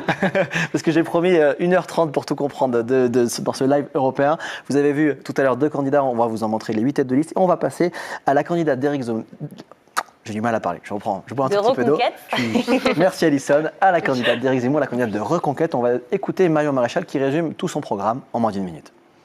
Alors plutôt qu'un ensemble de mesures techniques, j'aimerais proposer une vision à la jeunesse européenne, celle qui refuse l'éco-anxiété et qui croit en l'homme plutôt qu'il ne le traite en parasite, et donc qui croit en le soutien à l'innovation, notamment pour répondre à tous nos grands défis écologiques, et puis surtout la fierté d'être des Européens, la fierté de leur civilisation, de leurs racines, en particulier de leurs racines chrétiennes évidemment, et puis la perspective d'une amélioration, bien sûr, et ne pas accepter que leur continent devienne simplement un continent d'explosion de l'insécurité, du narcotrafic et de la délinquance. Et donc pour cela, eh bien, il faut porter un autre projet européen qui est celui de la civilisation et de la protection. Soutien à l'innovation en 1, défendre l'identité européenne en 2, et 3, protéger l'Europe de l'insécurité, ça c'est sur le fond. Nina, est-ce que vous pensez qu'elle regrette d'avoir rejoint Éric Zemmour? Parce que dans les sondages, ils ne sont pas très hauts. C'est une très grande question. Merci. Effectivement, Je suis sûr que vous aurez une très grande réponse. Sa campagne est assez difficile. Enfin, on l'a vu, en fait, elle est vraiment polluée tout le temps par plein de polémiques qui créent eux-mêmes en interne. Donc il y a le clan Zemmour, le clan Maréchal qui se battent depuis le début de la campagne ou presque, qui n'ont pas les mêmes stratégies. Et finalement, pour les avoir suivis les deux dans différents terrains en France, les gens qui y vont disent souvent, ok, Marion Maréchal, pourquoi pas, mais Bardella est peut-être mieux. Et il est mieux placé. Donc elle a une campagne parfois assez illisible, ce qui fait qu'elle a eu beaucoup d'électeurs de Zemmour qui sont partis chez Bardella sans s'arrêter au poste Maréchal. Tu penses qu'elle regrette, toi, en vrai, au fond d'elle, toi qui la connais beaucoup mieux que moi? Tu penses qu'elle regrette et qu'elle va revenir à la maison? Je te pose cette question parce que je les ai observés ici sur le plateau d'LCI, et limite à l'antenne déjà ils parlaient, enfin tu vois, ils font un peu des private jokes, tu sens qu'il y a peut-être, ils se connaissent évidemment très bien, ils se connaissent personnellement, mais au-delà de leur parti, tu sens qu'il y a peut-être la possibilité dans un coin de sa tête de revenir à la maison de sa tante, ou c'est mort pour toi? C'est la grosse rumeur en ce moment, en effet. Honnêtement, c'est très dur à dire. Elle a créé une énorme ambiguïté. Elle était notamment sur le plateau de TPMP chez Hanouna, où elle disait « chez les Le Pen, on est schizophrène ». Elle disait « j'aime Marine ». Enfin, elle a créé cette ambiguïté. Il y a eu toute une période où elle... Non, juste, excuse-moi, pardon, Alison, juste, mais c'est pas aussi dans la même émission où elle a dit qu'elle préférait Marine Le Pen à Éric Zemmour? Oui. Non, enfin. Elle a dit quoi? On lui a demandé si Marine Le Pen et Éric Zemmour étaient sur une barque et tombés, lequel sauverais-tu? Elle a dit la famille d'abord. Et on rappelle que sa cousine est en couple avec Bardella, sauf si on va pas sur la vie privée. Non, mais ça reste dans ça reste dans les questions familiales aussi. Oui, mais on va pas sur la vie privée sur ce plateau. Pas de problème. Enfin, vous avez raison. Non, mais c'était pas un jugement, c'était juste... vous avez raison. Mais la réponse du coup sur ce plateau veut quand même. Oui, après, non ou pas? Peut-être que je surinterprète. Eux, ils démentent. On verra ce qui se passe. Et elle répète si je suis partie, c'est pour pas revenir. Et on n'a pas les mêmes idées exactement. Oui, il y a quand même des vraies différences. Et puis surtout, il y a eu une stratégie de campagne assez différente côté de Reconquête. En fait, Marion Maréchal, de par son passé, qu'elle ne voulait pas renier, de par aussi son nom de famille qu'elle a un peu enlevé, mais au début, elle avait choisi de ne pas taper sur le Rassemblement national, d'être plutôt sympa. De son côté, Éric Zemmour, lui, il y allait pleine balle, parce que vraiment, avec Marine Le Pen, ils ne peuvent pas se saquer, si je peux me permettre l'expression. Et puis, donc, il y avait un peu de stratégie parallèle. Et puis, à un moment donné, Marion Maréchal a vu que ça ne marchait pas du tout. Et donc, du coup, tout le parti a dit non, mais en fait, là, c'est bon, c'est fini, il faut pas que les voix, elles se barrent comme ça. Donc, maintenant, tapons dessus. Et maintenant, tout le monde, donc, y compris Marion Maréchal, se met à taper sur le Rassemblement national. Nina secoue la tête, non? Oui. Elle est quand même pendant que vous mettez d'accord, Nina 56 sur TikTok, sur Marion Maréchal, citation. Ce n'est pas un jugement que je porte, c'est une citation de Nini 56 sur TikTok. Quelqu'un qui peut trahir sa famille peut trahir n'importe qui, n'est-ce pas, Marion Maréchal? Donc, manifestement, Nini 56, que je remercie de regarder cette émission, est critique. Mais après, je voulais revenir aussi sur les dissensions internes au sein de Reconquête. C'est assez marrant parce que, je ne sais pas si vous savez, mais en numéro 3 de cette liste, il y a Sarah Knafo, qui est donc la compagne d'Éric Zemmour. Ça, c'est connu et c'est assumé. Et en fait, c'est assez marrant parce que donc, elle s'est lancée et elle a voulu voir des journalistes. C'était un week-end et le lundi, elle a voulu voir des journalistes. Et en fait, c'était très organisé par son équipe. Et l'équipe de Marion Maréchal n'a été au courant qu'à posteriori de cette rencontre avec les journalistes, et à tel point que dans le camp de Marion Maréchal, on l'appelle la co-tête de liste, Sarah Knafo, sous-entendu, en fait, elle est sous emprise, elle est sous tutelle, quoi, en quelque sorte. Elle ne peut pas faire un peu comme Gabriel Attal qui surgit avec Valérie Ayé. Voilà, c'est un peu ça. Sarah Knafo est le Attal de Marion Maréchal pour suivre ton argumentaire. Margot, est-ce que tu as un truc à rajouter avant qu'on passe sans aucune transition à François-Xavier Bellamy? Non, mais le commentaire m'a interpellée parce que quand on parle de trahir sa famille, etc., c'est fou à quel point ça devient des critères, et on en parlait tout à l'heure. C'est-à-dire que le programme ne devient plus un critère prioritaire pour un vote, mais ça va être la personnalité, l'environnement familial, les rumeurs également, qui est presque un jugement de valeur de la personne et qui fait qu'on vote pour un candidat. Après, ça n'a pas empêché la trahison à Emmanuel Macron d'être élu président de la République. Il a trahi François Hollande et ça n'a pas... là, c'est on parle de famille, on c'était parle pas de le famille. sang. Oui, là, les trahisons, c'est un peu Dallas, Nicolas quand même, Sarkozy la politique, de manière a trahi générale. Jacques Chirac, et c'est vrai qu'on va pas partir dans l'histoire des trahisons, mais c'est vrai, tu as raison. Est-ce que Bardella va trahir Marine? C'est une excellente question, mais attends le magnéto Bardella qui sera à la fin de cette émission. Tu m'offres une transition, une passe décisive. Je sais que Kylian Mbappé est parti pour Barcelone, mais tu es mon Kylian Mbappé. Ce soir, je prends ta passe et on va écouter pour Madrid. Oui. Pour Madrid, tac, allez, on voit que j'aime pas le foot. Attends, je suis vraiment pas calée en Merci foot. Pierre pour Madrid, boulette. T'es le Didier Deschamps de la soirée, du coup? J'adore, je suis bayonnais. J'ose pas me comparer, mais on est né dans la même ville. Bref, tu m'égares. On a donc vu Marion Maréchal, on va passer au candidat LR. On va écouter ensemble François-Xavier Bellamy, sachant qu'on essaye à la fois d'écouter le fond et aussi de juger la stratégie. On écoute 1 minute le programme de François-Xavier Bellamy. Il faut voter pour nous parce que nous sommes la seule liste qui puisse vous représenter demain au Parlement européen. Vous savez, le Parlement, c'est une institution dans laquelle les forces politiques sont de tailles différentes, et la droite européenne que je représente, ce sera demain la première force politique en Europe. Si vous voulez avoir un impact, si vous voulez changer les choses, si vous voulez que l'Europe sorte du déclin économique dans lequel elle est aujourd'hui, si vous voulez qu'elle trouve des solutions pour la crise climatique, qui soient des solutions pragmatiques, qui permettent de continuer de produire, de travailler dans nos pays, si vous voulez que l'Europe retrouve ses frontières et puisse décider de la maîtrise de son destin, eh bien c'est avec nous qu'il faut travailler pour pouvoir faire en sorte que votre voix compte demain au Parlement européen. Le but, demain, dans cette élection, c'est pas de se faire plaisir pour un jour, c'est de compter pour 5 ans et de faire en sorte que votre voix soit entendue. Et pour ça, j'ai besoin de votre voix. Alors je compte sur vous le 9 juin. Venez voter, soutenez-nous, faisons en sorte qu'ensemble, la France puisse peser dans les débats européens qui se dessinent demain pour toute l'Union européenne. 1. Sortir l'Europe du déclin économique. 2. Il propose des solutions, ces solutions en tout cas pour la crise climatique. Et 3. Retrouver les frontières. C'est sur le fond, sur sa stratégie. Je l'ai trouvé très complice avec Valérie Ayé en l'observant avec David Pujadas dans la grande confrontation. Est-ce que vous croyez à une grande coalition si jamais Emmanuel Macron... je vois tout... Alors, je finis juste ma phrase, mais je vois déjà les têtes qui font non. Si jamais, comme cela semble bien parti, Emmanuel Macron finit de voir 3e derrière Raphaël Glucksmann, très loin derrière la liste Rassemblement National, il se murmure à haute voix dans Paris qu'il pourrait y avoir une fameuse coalition entre Renaissance et LR. Et je vais donner en premier la parole à Alexandre Tassin parce qu'elle a particulièrement couvert l'Élysée, le premier quinquennat d'Emmanuel Macron. Vous m'avez fait avec votre tête un non catégorique. Non, parce que c'est quand même un serpent de mer, ces histoires d'alliance entre la majorité, le parti d'Emmanuel Macron et la droite.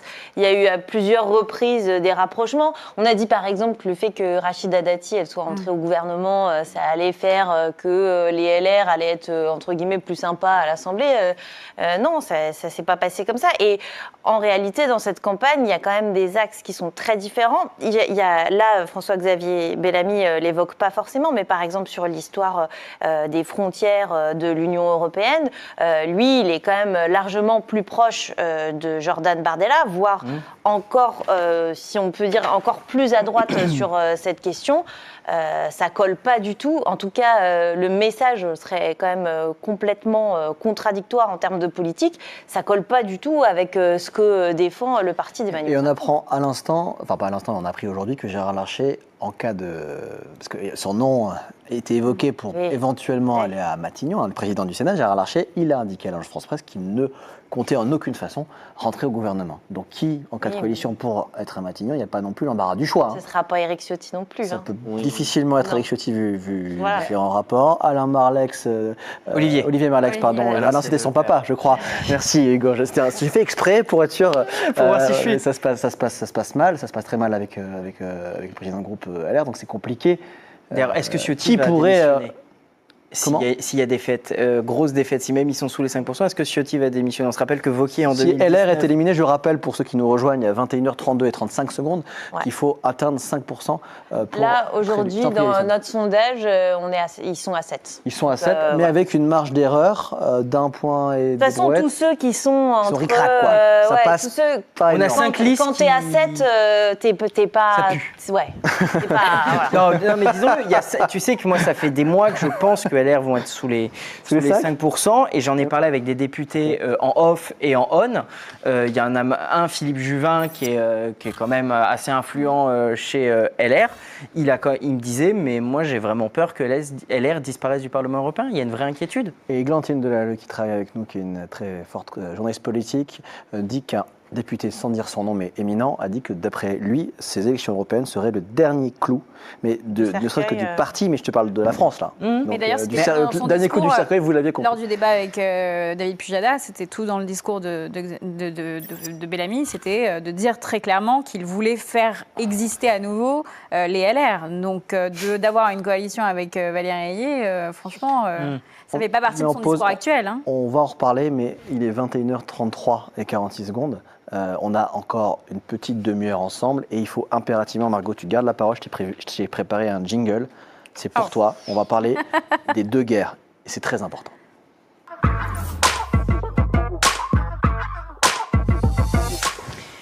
C'est ton moment. Parle-nous de ces deux guerres qui paraissent loin. L'Ukraine peut paraître loin. Kiev est à 2000 km. Enfin, surtout, on va parler après de Gaza qui est à 3300 km, en tout cas pour Jérusalem. Je pose la question la plus difficile pour te mettre à l'aise.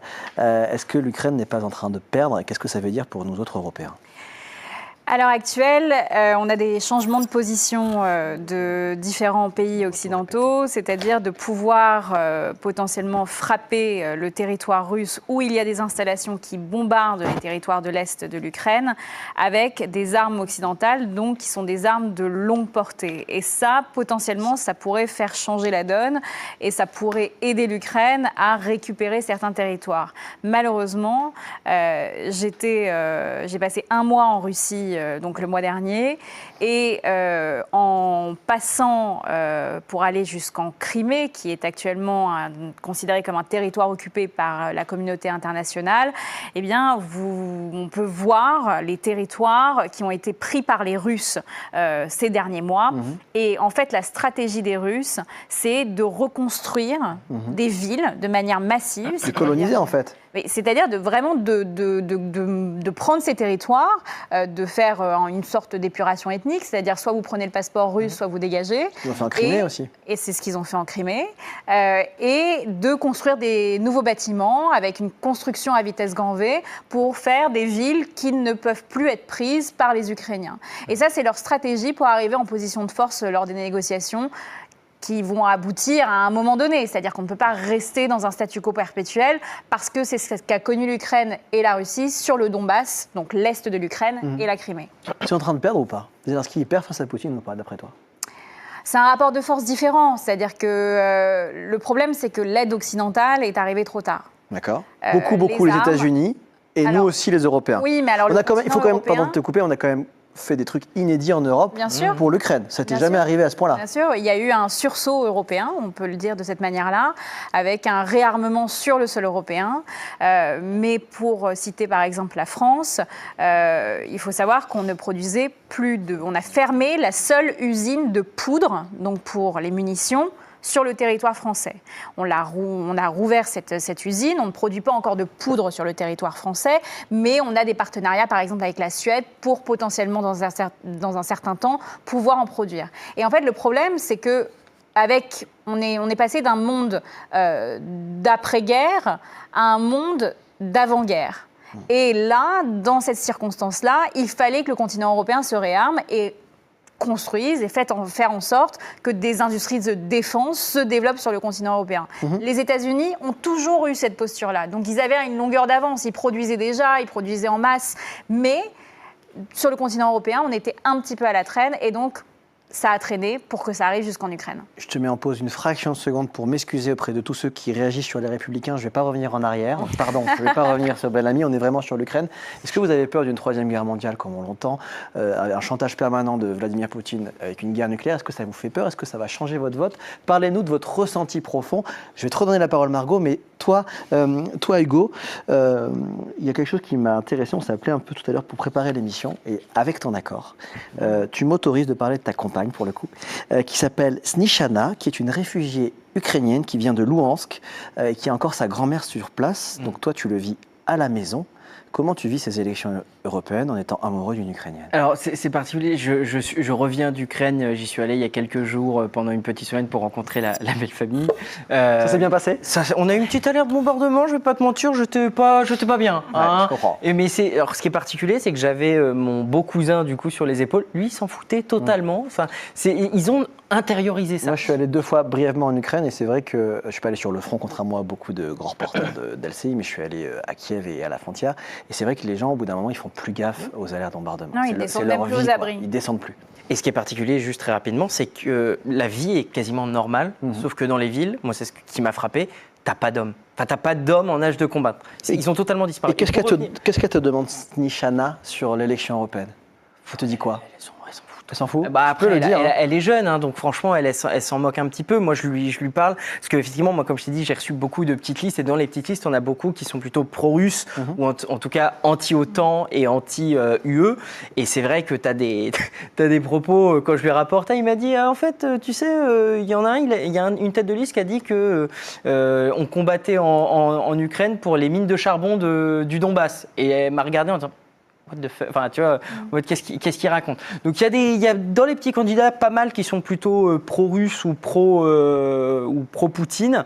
Mais oui, bah moi évidemment que je reste inquiet pour ma belle famille évidemment parce que ça va avoir un impact quand on entend des gens l'Europe d'abord. Il y a quand même notamment des membres de l'Union européenne qui sont inquiets parce qu'ils sont frontaliers avec la Russie, les pays les pays baltes, eux, ils sont pas sereins. Ouais, et il y a même des pays qui sont pas sereins du tout. Du tout, oui. Ils réarment, ils font des exercices militaires. Parce qu'il y a une vraie inquiétude. Certains se demandent est-ce que Poutine va s'arrêter là? Alors, en tout cas, OB sur YouTube dit je ne pense pas que Poutine va aller jusqu'au nucléaire. Merci beaucoup de nous avoir parlé de ta campagne. Je reviens à toi, Margot. C'est une vraie ligne de fracture par rapport à tout. Il y a des liens étroits avec la Russie. Tu vois, Alison qui fait des mimiques. Et donc, il y a, au sein du RN, il y a plusieurs lignes, mais même entre les candidats, c'est vraiment une ligne de fracture forte. Parce qu'il y a 2 camps. Il y a celui qui est de certains diplomates, je ne vais pas vous le cacher, même au sein même du Quai d'Orsay, qui disent qu'il faut continuer à avoir des relations avec la Russie, même si elles sont officieuses et que ce ne sont pas des relations officielles. Il faut se rappeler de la position au préalable d'Emmanuel Macron qui disait il ne faut pas humilier la Russie. Et on a changé de posture du côté français également. Donc il faut en fait établir des lignes claires, ce qui est en train d'être fait à l'heure actuelle. Mais il y a encore des pays au sein même de l'Union européenne qui ont des partis qui sont pro-russes. C'est le cas de la Slovaquie où il y a eu un candidat pro-russe qui a gagné. Et qui la surprise semi-générale. La surprise générale. Donc il faut faire attention à ce que l'opinion européenne ne bascule pas. Pour le moment, on a eu tout de même des belles surprises du côté européen, puisque par exemple Giorgia Meloni, qu'on pensait populiste et qui allait peut-être aller du côté pro-russe, ne l'a pas du tout fait. Elle s'est rangée totalement du côté des Occidentaux, du côté pro-Ukraine, et a suivi vraiment cette ligne directrice. Le problème étant qu'à l'heure actuelle, tout le monde et tous les pays pense aux négociations. Et bien évidemment que le nucléaire est la ligne rouge, mais c'est aussi la ligne rouge pour la Russie. Et très honnêtement, de mon point de vue, je ne pense pas que la Russie ira jusqu'au nucléaire parce qu'il y a une autre puissance qui a un peu l'égide sur la Russie, c'est la Chine. Oui, c'est vrai, on n'a pas parlé de la Chine encore, bien sûr. La Russie ne veut pas se brouiller avec la Chine. La Chine a tout de même un pouvoir encore sur la Russie, notamment économique, puisqu'il y a des sanctions sur la Russie. Et donc, il faut que la Russie continue à vivre et à avoir des échanges commerciaux avec d'autres pays. Et ça, pour la Chine, c'est la ligne rouge, le nucléaire. Ce qui est intéressant aussi, c'est sur le gel des avoirs. Bercy a gelé plein d'avoirs russes. Et il y a une ligne de fracture entre les candidats. Par exemple, un Glucksmann qui dit qu'il faut tout prendre. De mémoire, j'ai trop de fiches, je crois que c'est 204 milliards. Donc c'est beaucoup d'argent des oligarques. D'autres qui disent non, et ça pose des questions juridiques. Le gel des avoirs russes, c'est aussi une question qui s'invite dans la campagne. Parce qu'il y a beaucoup de milliardaires russes qui aiment bien notre côte basque ou le sud-est de la France. Voilà, qui ont des yachts, des villas. Et en fait, l'idée que le Quai d'Orsay a eue, c'est plutôt de geler et de prendre la plus-value de ces avoirs, donc les intérêts que ces avoirs généreraient sur le sol français. Et donc de récupérer cet argent-là, ce qui serait bien moins que les milliards qu'on est en train d'annoncer. Et ce serait une technique, en fait, pour faire en sorte que d'autres pays avec qui nous collaborons, où les droits de l'homme ne sont pas non plus la priorité, eh bien, continuent d'investir en France et sur le sol européen. Et donc ça, c'est vraiment une véritable discorde. Je vous offre un bouquet de commentaires, vous vous servez, d'accord Boom99_75 sur TikTok. Merci de suivre le live des Européennes sur TikTok. Il faudrait parler un peu des conséquences économiques en France suite à cette aide folle à l'Ukraine. Et je vois Aurore qui tape en direct. Merci Aurore de me passer tous ces commentaires. Oshka Kenny, qui est un peu mon chouchou du jour parce qu'il est un nom basque. Le peuple russe a toujours été l'allié des Français depuis toujours et à la fin, il faudra négocier. C'est intéressant. Je finis les trois et puis Alison, c'est toi qui prends ton préféré. Elle France, pas de Todd, toujours sur TikTok. Jamais de la vie on peut affronter la Russie. Il faut être réaliste. Mais en fait, ce qui m'a marqué au cours de différents reportages, c'est le poids que les propos d'Emmanuel Macron ont eu à propos de l'Ukraine comme conséquence sur le vote. Parce qu'en réalité, quand Emmanuel Macron a un peu brandi plus ou moins, alors je ne sais pas la menace, mais l'histoire des troupes en tout cas. Enfin, il faut se rappeler que le président n'a pas dit que toi, Français, lambda, tu allais te retrouver sur le front ukrainien. Mais c'est ce que certains ont compris, parce que ce qu'on disait, parfois, ça va un peu vite et tout ça. Et moi, j'ai rencontré un jeune, 24 ans, ça il est hyper jeune, d'accord. Hyper jeune, et qui avait voté pour Emmanuel Macron, là, à la dernière présidentielle, en 2022, et qui allait voter Bardella là, et qui me disait, qui me mettait ça en avant, notamment dans les arguments, en disant, moi, je veux pas aller me battre en Ukraine. Je lui dis, mais c'est pas... C'était une erreur stratégique de Macron, tu crois ? En fait, il y a le problème dans les propos politiques, c'est que parfois, il s'adresse à différentes strates, et donc là, la communication, en réalité, elle était pour l'étranger, elle était envers Vladimir Poutine. Alors, ça a fâché quand même pas mal d'alliés européens aussi, cette prise de parole. Mais en fait, elle n'a peut-être pas été accompagnée d'assez de pédagogie, même si le président s'était exprimé notamment sur l'antenne de TF1 pour parler de ça. Et en fait, ça a été... la guerre fait peur, il ne faut pas l'oublier. C'est certes une porte ouverte que de dire ça, mais en fait, quand vous êtes jeune et que tout d'un coup on vous dit oh là là, peut-être des Français vont aller combattre, machin, c'est un truc qui était, enfin, pour nos générations, la guerre, c'était tellement... J'ai interrogé notamment des légionnaires étrangers qui sont partis et qui sont morts. Oui, vraiment. Oui, mais après, c'est la guerre. Si je peux nuancer très brièvement, selon les sondages, il n'y a que 15% des Français qui ont choisi le thème de la guerre pour un peu déterminer leur vote. Enfin, c'est quand même c'est intéressant. C'est très intéressant. On se focalise dessus, mais c'est... Ton témoin est dans les 15%, mais pour toi, ce n'est que 15%. Et c'est vrai que les Français parlent avant tout de leur pouvoir d'achat. Il mettait ça aussi, tu vois, le pouvoir d'achat et aussi le comportement global d'Emmanuel Macron étaient des choses qu'il avait en fait complètement vriller et changer complètement, parce que pour le coup, d'opinion. En fait, le problème, c'est qu'il fallait rajouter que ce n'est pas des troupes combattantes. Et c'est là où, en fait, Sébastien Lecornu, le ministre des Armées, est revenu sur les propos en disant ce n'est pas des troupes combattantes. Quand on parle de troupes au sol, on parle en fait d'instructeurs. En fait, c'est ça la réalité. dernier tour de table sur l'Ukraine avant de passer à la deuxième guerre qui impacte ce scrutin. Mais quand même, j'ai plein de commentaires. Merci de nous suivre sur les réseaux TF1 Info. Petite corne sur YouTube qui n'est pas d'accord avec vous, qui considère que la Chine suivra la Russie. Avec toi, je ne sais pas pourquoi je te vois d'un coup. Il considère que la Chine suivra la Russie parce que la Chine a besoin de l'Europe autant que l'inverse. Parce qu'en fait, notre bise, je pense qu'elle parle d'un business, je pense qu'elle parle d'un point économique, malgré le reste du monde et qu'on n'a pas d'intérêt mélangé. Entre parenthèses, on s'en fout de la mer de Chine. C'est encore une fois une citation de Petite Corne. Réponds à Petite Corne. Voilà, Réponds à Petite Corne, je ne suis pas du tout d'accord parce que en fait, le premier partenaire commercial de la Chine, c'est les États-Unis. Et ça, la Chine, pour l'instant, n'a pas intérêt à perdre ses échanges commerciaux. Il n'y a pas eu de réorientation des échanges commerciaux de la Chine à l'heure actuelle. Et donc, pour l'instant, la Chine, on l'a vu, a essayé de proposer un plan de paix, même avec ses propres conditions, qui était un plan de paix, bien entendu, pro-russe, mais qui essaie de jouer ce jeu d'équilibrisme sur la scène internationale, d'émerger en tant que puissance internationale pour faire des plans de paix un peu à droite à gauche. Ils l'ont fait entre l'Iran et l'Arabie Saoudite, par exemple. Ouais. Ils essaient de le faire entre l'Ukraine et la Russie. Ils n'y arrivent pas. Ils essaient, malgré leur position sur les droits humains, d'essayer d'avoir cette posture internationale sur la scène géopolitique pour exister et essayer de faire le gendarme du monde à la place des États-Unis. Le dernier Kaneki sur TikTok, le peuple russe a toujours été l'allié des Français depuis toujours et à la fin, il faudra négocier. Donc, De Gaulle avait dit qu'on devait toujours s'en méfier. Un live sans De Gaulle n'est pas un live. On a fait le point de Gaulle, c'est formidable. Merci pour ces très nombreuses questions. Il y a Sarah qui me les transmet.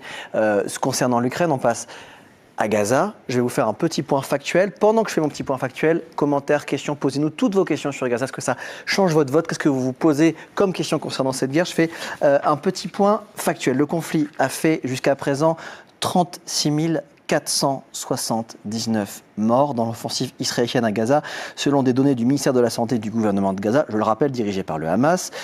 Une offensive, on s'en souvient, a été lancée après l'attaque terroriste du 7 octobre par des commandos du Hamas infiltrés depuis Gaza dans le sud d'Israël, qui a entraîné la mort de 1194 personnes, en majorité des civils. Là, c'est un décompte de l'agence France-Presse qui est réalisé à partir des chiffres officiels israéliens. J'aime toujours citer très précisément mes sources. Et sur les 251 personnes emmenées comme otages durant cette attaque, 120 aujourd'hui sont toujours détenus, 120 otages, et 41 personnes sont mortes. Ça, c'est les faits. Margot, en quoi cette guerre? Je rappelle que Jérusalem est à 3300 km à vol d'oiseau, donc c'est loin, mais pourtant, c'est très près de nous. Oui, mais il y a toujours eu, même depuis l'intifada, une importation du conflit israélo-palestinien sur le sol français. Donc c'est quelque chose qui n'est pas nouveau. Il y a cependant, avec le 7 octobre, donc avec ce pogrom dans le sud d'Israël et puis la riposte israélienne et les bombardements sur Gaza, un discours qui s'est radicalisé parce que forcément, c'est un conflit avec une charge émotionnelle très forte, notamment pour la communauté juive en France, mais également pour les Maghrébins et les musulmans qui habitent également en France et qui ressentent ce lien avec le peuple palestinien qui est un peuple errant depuis des années. Et donc forcément, vous avez une sorte de dichotomie qui se crée dans ce conflit où deux blocs s'affrontent, deux opinions assez claires s'affrontent et qui ne peuvent pas se parler. Parce que déjà, tout d'abord, il y a encore une partie de la population qui ne considère pas que le Hamas est un mouvement terroriste. Parce que dans le début de la création du Hamas, c'était un mouvement de libération qui s'est transformé en un mouvement terroriste, notamment avec le 7 octobre, mais aussi dans la bande de Gaza où il y avait tout de même, par exemple, un massacre des homosexuels ou sinon un ciblage de personnes qui étaient potentiellement des agents du Mossad, c'est-à-dire des services de renseignement israéliens sans l'être. Donc il y avait déjà des techniques assez sombres du côté du Hamas, mais le 7 octobre a confirmé cette posture d'avoir recours à des techniques dignes de l'État islamique, par exemple. Et ça a changé la posture du Hamas. Et dans l'inconscient collectif, pour ceux qui suivent la cause palestinienne depuis des années, ils se disent assez clairement que le Hamas, c'était le seul espoir des Palestiniens parce que malheureusement, l'autorité palestinienne, qui est le gouvernement en place dans les territoires palestiniens et qui a essayé de faire régir une forme d'autorité, est profondément corrompue. Et donc cette jeunesse palestinienne qui n'a pas voté depuis 18 ans, s'est tournée vers vers des mouvements beaucoup plus radicaux, comme le Hamas ou encore comme le djihad islamique, qui sont devenus des mouvements terroristes à long terme. Et donc, à partir du moment où on ne peut pas s'accorder sur cette définition de ce qu'est le Hamas et de ce qu'a fait le Hamas lors du 7 octobre, eh bien, forcément, vous avez un dialogue qui n'existe plus. Mais pourquoi c'est devenu un sujet européen ? Tu as un peu répondu au début de ta question, mais pourquoi on en parle ? Pourquoi c'est devenu vraiment un enjeu européen ? C'est difficile à dire parce qu'il y a une jeunesse qui se sent beaucoup concernée par l'actualité internationale. On le voit également sur les réseaux sociaux avec tout de suite une prise de conscience énorme sur le sujet. Et parce que c'est un conflit qui dure depuis des années et auquel on n'a jamais trouvé de solution. Et à partir de ce moment-là, ça peut toucher une partie de la jeunesse qui voudrait que ce peuple ait enfin un État, parce que en fait, la véritable question, c'est que c'est un peuple qui n'a pas d'État bien défini. Mais pour l'instant, personne ne peut s'accorder sur ce que serait l'État palestinien. Parce que, je le rappelle, dans la définition internationale, un État, c'est une souveraineté, un territoire et un peuple. Nini, et pour l'instant, Nini56 t'interpelle sur TikTok et te dit « La France doit être la voie de la paix ». Comment on fait pour être la voie de la paix ? La France est déjà la voie de la paix. La France a une position extrêmement équilibrée sur le sujet comparé à d'autres pays européens ou même les Américains qui ont pris le camp d'Israël. Alors pourquoi c'est pas entendre la voie de la paix ? Pourquoi c'est encore la guerre ? Je pense que j'extrapole ce que vous dites. C'est encore la guerre parce que vous avez un mouvement terroriste qui est le Hamas qui a encore des otages dans ses tunnels et qui ne veulent pas les rendre. Et vous avez une posture israélienne très radicale qui veut l'éradication du Hamas dans sa totalité et qui est un but de guerre qui n'est pas accessible. C'est-à-dire que je rappelle Hamas, juste ce chiffre, 36 479 morts dans l'offensive israélienne de Gaza, selon le ministère de la Santé, dirigé par le Hamas. Je me méfie toujours des chiffres parce que on a eu de fausses informations après le 7 octobre et on a eu de fausses informations on cite nos sources en toute transparence. Du mouvement du Hamas. Tu parles d'éradication du Hamas. Dans la définition du génocide, il y a cette volonté d'exterminer une population. Est-ce que pour toi, du coup, ce qui est en train de se passer à Gaza, toi qui es une experte du sujet, on rentre dans la définition ou pas du génocide ? On sait que c'est un sujet aussi, on sait que Rima Hassan, elle, porte beaucoup ce terme-là. Il y a aussi une liste Free Palestine de l'Union des démocrates musulmans français qui porte ce sujet, qui veut même retirer le Hamas et le djihad islamique des organisations terroristes de l'UE. Donc toi, c'est en tant qu'expert ? C'est très compliqué parce que je ne suis pas juriste et que ça tombe dans le droit international. Mais l'éradication du Hamas, ce n'est pas l'éradication du peuple palestinien. Et en fait, dans le terme génocide, c'est éradiquer une ethnie, une race, un peuple. Et pour le moment, la volonté, en tous les cas expressément, et là où c'est très important dans la définition du génocide, c'est qu'il faut prouver l'intentionnalité d'Israël de vouloir justement exterminer le peuple palestinien. Et ça, il n'y a que les juristes qui peuvent vraiment prouver par A plus B si c'est oui ou non. Merci de l'avoir posé. C'est vrai que c'est une question extrêmement compliquée et nous, on essaie très modestement d'apporter des faits, des bilans en citant les sources. C'est compliqué de faire ce travail. Merci Margot d'avoir apporté une réponse aussi complète. Il y a pas mal de réactions, je vois, sur TikTok et sur YouTube. Mais j'ai aussi envie de parler quand même sur mes propres fiches. Promis, je lirai vos commentaires, mais il y a aussi une hausse de l'antisémitisme dont tout le monde me parle, moi, sur le terrain, avec au moins 366 actes recensés au premier trimestre, un bond de 300% sur un an, selon le gouvernement. Et on le sent aussi dans cette campagne en France, cette grande vague d'antisémitisme. Oui, on l'a vu dans les universités, par exemple, où des étudiants juifs n'ont pas pu accéder aux cours parce qu'ils étaient considérés sionistes. J'aimerais rappeler à tous ceux qui s'intéressent à ce conflit israélo-palestinien qu'il existe une voix de gauche en Israël qui est extrêmement présente, une voix qui a toujours prôné une solution à deux États, qui a toujours voulu qu'il y ait l'existence d'un État palestinien. Certains des otages, d'ailleurs, qui sont dans le sud d'Israël, étaient des volontaires à Gaza pour apporter de l'aide humanitaire bien avant, justement, le 7 octobre. Et donc, il y a cette voix qui, pour l'instant, n'arrive pas à émerger du fait du 7 octobre, du fait que la charge émotionnelle est extrêmement importante parce que les otages sont encore à Gaza. En un mot. Non, mais c'est très en retard. simplement, tu disais comment ça se fait que ce thème, il émerge dans la campagne européenne. Tout simplement parce qu'il y a un parti qui a décidé d'en parler, c'est la France Insoumise, qui a décidé d'en faire un thème de campagne, alors que pour le coup, le lien entre les élections européennes et ce conflit n'est pas forcément évident. Mais se sont servis de cette élection pour en faire une tribune et faire en sorte que le débat ait lieu et peut-être aussi de pouvoir du coup ramener une sorte d'électorat à eux. 21h56, on est en retard. Mais tu m'offres encore une fois, toi aussi, une passe décisive parce que tu parles de la France insoumise. Je prends ta passe et je vous lance. On est en retard. Une minute top chrono. On va écouter la candidate Manon Aubry qui, en exclusivité pour nous, résume son programme en moins d'une minute. Top chrono. Le 9 juin, il faut voter pour la liste que je conduis de la France Insoumise pour se donner le pouvoir de tout changer, en particulier pour la jeunesse qui se retrouve bien trop souvent à travailler pendant ses études. Ce que je propose, c'est une allocation d'autonomie pour les jeunes au niveau du seuil de pauvreté pour qu'il n'y ait plus aucun jeune qui doive se présenter devant une file de distribution alimentaire pour pouvoir payer ses études. Agir contre la vie chère, c'est notre priorité, notamment en bloquant les prix des produits de première nécessité. Et puisqu'on est jeune, on a un avenir devant nous, agir contre le réchauffement climatique, notamment en mettant fin aux accords de libre-échange. Et je préside au Parlement européen le seul groupe qui n'a jamais donné aucune voix aux accords de libre-échange. Bref, vous savez ce qu'il vous reste à faire. Surtout, ne vous laissez pas confisquer cette élection. Emmanuel Macron, on serait trop content et je suis sûre que vous ne voulez pas faire plaisir à Emmanuel Macron. Alors soyez nombreuses et nombreux le 9 juin, je compte sur vous. Merci Manon Aubry. Allocation d'autonomie jeune 1, 2, blocage des prix, 3, pas d'accord de libre-échange. Faut qu'on aille vite. Alison, arbitrairement, je te donne la parole.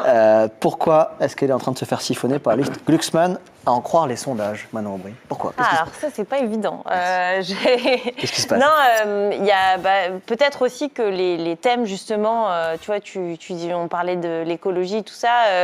Raphaël Glucksmann, par exemple, au niveau européen, il a su se faire connaître pour un certain nombre de choses, notamment son combat pour les Ouïghours et tout ça. Il est beaucoup plus identifié sur certaines questions. Et le fait que la France, et depuis longtemps, et le fait que la France insoumise ait choisi un axe de campagne très fort sur cette question du conflit israélo-palestinien, peut-être les empêche d'être audibles sur d'autres thèmes qui sont directement liés à l'Europe. Tu vois, là, ces trois propositions-là, qui peut les citer alors que, pour le coup, je pense que tout le monde peut dire qu'ils sont en train de parler de ce conflit-là, quoi. Ça vous dirait d'écouter la candidate d'Emmanuel Macron? Vous êtes obligé de répondre oui parce que je vais la lancer. Oui, on va écouter. Merci. Il en manque encore 3. Top chrono, on va écouter Valérie Hayé, donc la candidate Renaissance. Pourquoi vous devez voter pour moi? Parce que je porte un pacte pour la jeunesse. J'ai confiance dans notre jeunesse et je veux lui permettre de vivre et de s'épanouir en Europe. Je veux que les jeunes puissent découvrir de nouvelles cultures en Europe grâce au pass Sculpture. Je veux qu'ils puissent voyager partout en Europe grâce au pass Interrail. Je veux que vous, les jeunes, vous puissiez apprendre en Europe avec le développement d'Erasmus ou d'Erasmus de l'apprentissage pour permettre à encore plus de jeunes de partir. Et puis je veux faire de l'Europe le continent qui découvrira le vaccin contre le cancer.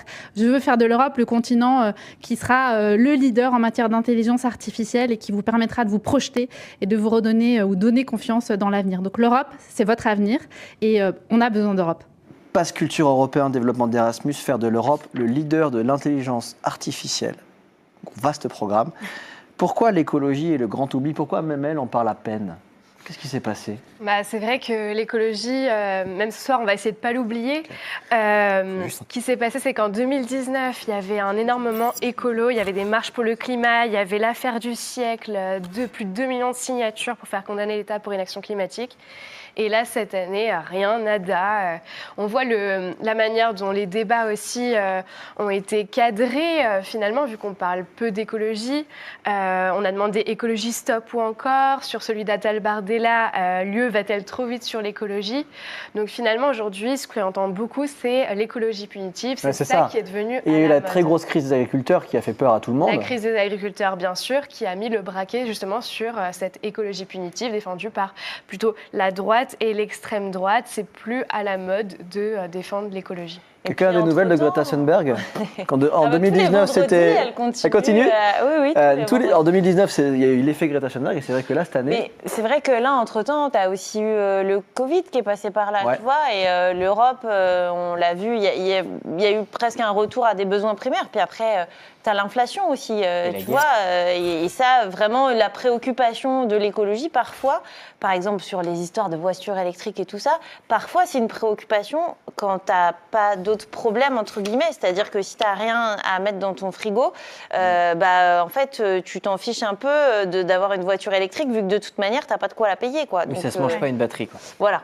Et c'est. Vous pensez aussi qu'on a parlé de la fin du monde contre la fin du mois, tu vois. C'est une bonne formule, ça. Et vous pensez aussi que les grosses actions, genre quand ils ont un peu saccagé les œuvres d'art, ça a un peu déchauffé les électeurs ou pas? Comment tu sens les choses, toi, Nina? Le sujet, c'est aussi qu'il y a quelque chose quasiment de psychologique qui se joue, qui est que plus on voit des inondations, de la sécheresse, des incendies, plus il y a, c'est ce que le dit le chercheur Daniel Bois, un état de sidération, qui fait qu'en fait, on n'a plus forcément envie de faire des efforts. Les actions dont tu parles, coup de poing, ne portent plus, ont l'air peut-être parfois plus ridicules. C'est des vidéos virales sur Insta. Voilà, c'est ça. Mais ça porte pas dans les urnes, c'est ce que tu dis. C'est ça. Il y a un état de sidération qui fait que les gens n'ont plus forcément envie de s'engager là-dedans. Mais comme on disait, peut-être dans 4 ans, ça peut revenir. La question, c'est est-ce qu'on a le temps on fera le live des européennes. On est oublié. Attention, tu es prête pour une transition? Est-ce que Raphaël Glucksmann va parler de l'écologie? Vous le saurez dans une minute. Déjà, moi, je voudrais commencer par vous remercier. Ensemble, on a combattu contre le silence qui entourait la déportation du peuple ouïghour. Cette élection, elle décide aussi de notre capacité à mettre la solidarité au cœur des politiques européennes, et en particulier pour la jeunesse.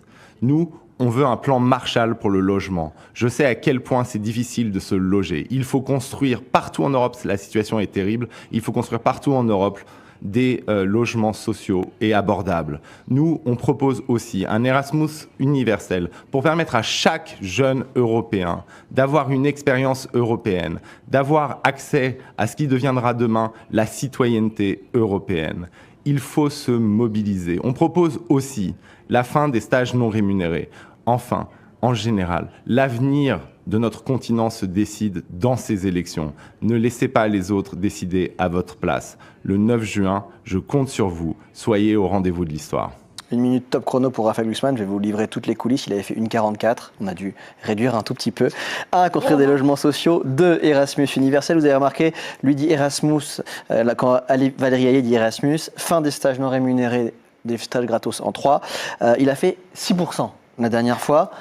Il sera peut-être le deuxième homme dimanche en une phrase. Qu'est-ce qui s'est passé, Alison? Ah, pourquoi ça tombe toujours sur moi? Parce que tu connais très très bien le camp présidentiel. Ouais, en fait, ce qui est marrant, c'est que, mais même lui l'analyse comme ça, les électeurs potentiels de Raphaël Glucksmann, là, ils ont un cheminement qui n'est pas du tout classique. Il y a ceux qui ont toujours voté à gauche, mais il a aussi, et il en rencontre, il nous expliquait ça dans ses meetings, que des gens qui ont voté Nicolas Sarkozy, qui sont ensuite passés par Emmanuel Macron, qui ont été déçus, et donc qui vont jusqu'à lui. Donc en fait, ce qui s'est passé, c'est que il a su ramener à lui des électeurs. On sait que Emmanuel Macron avait capté une partie de l'électorat de gauche, s'il avait réussi un peu à le conserver. Et puis ensuite, sur les ruines de François Hollande. Voilà, et puis ensuite, il y a eu toutes les politiques d'Emmanuel Macron qui ont été un peu contraires aux idées des électeurs de gauche, et donc du coup, hop. Il y a un truc qui s'est cassé. Regarde, c'est le soir, on a des verres comme ça, on pourrait faire le bon taux des voix et donc, du transfert. Il tape dans l'électorat macroniste et dans les déçus du mélenchonisme, et ça fait un deuxième homme. Et dans les écologistes qu'on n'entend pas Marie Toussaint, et donc ça fait potentiellement. En fait, quand tu regardes là toutes les têtes de liste, c'est vrai qu'il y a 5 ans, on connaissait quasiment personne en tête de liste. C'était vraiment la compète des inconnus. Bon, Raphaël Glucksmann, en fait, en 5 ans, il a réussi à se faire un nom et sur certains combats. Et en fait, pour un électorat qui a du mal à identifier concrètement à quoi sert l'Europe, lui, notamment avec ses postes, on en parlait sur Instagram, lui, il fait beaucoup de publicité sur ce qu'il fait, et donc peut-être que les gens peuvent plus s'identifier. Il est à fond sur Insta, mais il a quitté TikTok, comme il disait avec Anta tout à l'heure. Ouais, par contre, conviction, ce qui est par conviction. Conviction par rapport à la Chine, donc c'est quelque chose Tout à d'assez fait, fort. c'est ce qu'on a vu tout à l'heure. Sur les dossiers internationaux, il a une position très mesurée. On va finir avec le dernier qui nous manque. Vous avez compté les 8. Le dernier, c'est donc celui qui est surnommé le candidat TikTok parce qu'il a 1 300 000 abonnés sur TikTok. Mais là, on va parler du fond, on va parler de son programme. Monsieur Bardella, s'il vous plaît, résumez-nous tout votre programme en moins d'1 minute. Top chrono. Parce que nous allons remettre de l'ordre en France et dans les institutions européennes, et on va le faire avec nos alliés qui sont en train d'arriver au pouvoir dans beaucoup de pays européens. Les quelques mesures que je défends, c'est d'abord le retour à un prix français de l'électricité pour faire baisser très concrètement les factures d'énergie de 30 à 40%. Aujourd'hui, l'Union européenne fixe notre prix de l'électricité en fonction essentiellement du modèle énergétique, notamment des Allemands. Moi, je veux que les Français puissent bénéficier de leur production nucléaire et donc je souhaite le retour à un prix français d'électricité. Deuxièmement, je veux que la France reprenne le contrôle de son immigration, reprenne le contrôle de ses frontières. Et donc, je défends dans ces élections européennes l'instauration d'une double frontière, c'est-à-dire la capacité de contrôler les frontières non pas seulement au niveau français, mais aussi au niveau européen, en faisant le refoulement des bateaux qui accostent sur les côtes européennes. Et puis la troisième idée, c'est remettre tout simplement de la démocratie en Europe, avec une Europe démocratique, proche des peuples, proche de nos concitoyens que nous défendons. Baisser le prix de l'énergie en 1, création d'une double frontière, dit-il en 2, entre guillemets une double frontière, et 3, une Europe démocratique sur un plan plus stratégique. Nina, est-ce que Bardella est une menace pour Marine Le Pen à partir de dimanche soir? On verra ça effectivement à partir de dimanche soir, tout à fait. Mais là, il a totalement réussi son coup, entre guillemets, mais aussi parce que les sujets immigration et pouvoir d'achat étaient extrêmement présents pendant la campagne. Et il a misé sur le rejet total d'Emmanuel Macron. Les 3/4 des sympathisants RN votent en fonction des questions nationales et non européennes. C'est ça qu'il faut retenir. Waouh, ça veut dire une phrase, tu as vraiment fait une phrase. Elle a été parfaite. Incroyable. Il me reste à vous remercier du fond du cœur tous les 4. Merci d'avoir été là. C'est une grande première. Comment ça s'est passé pour vous à chaud là?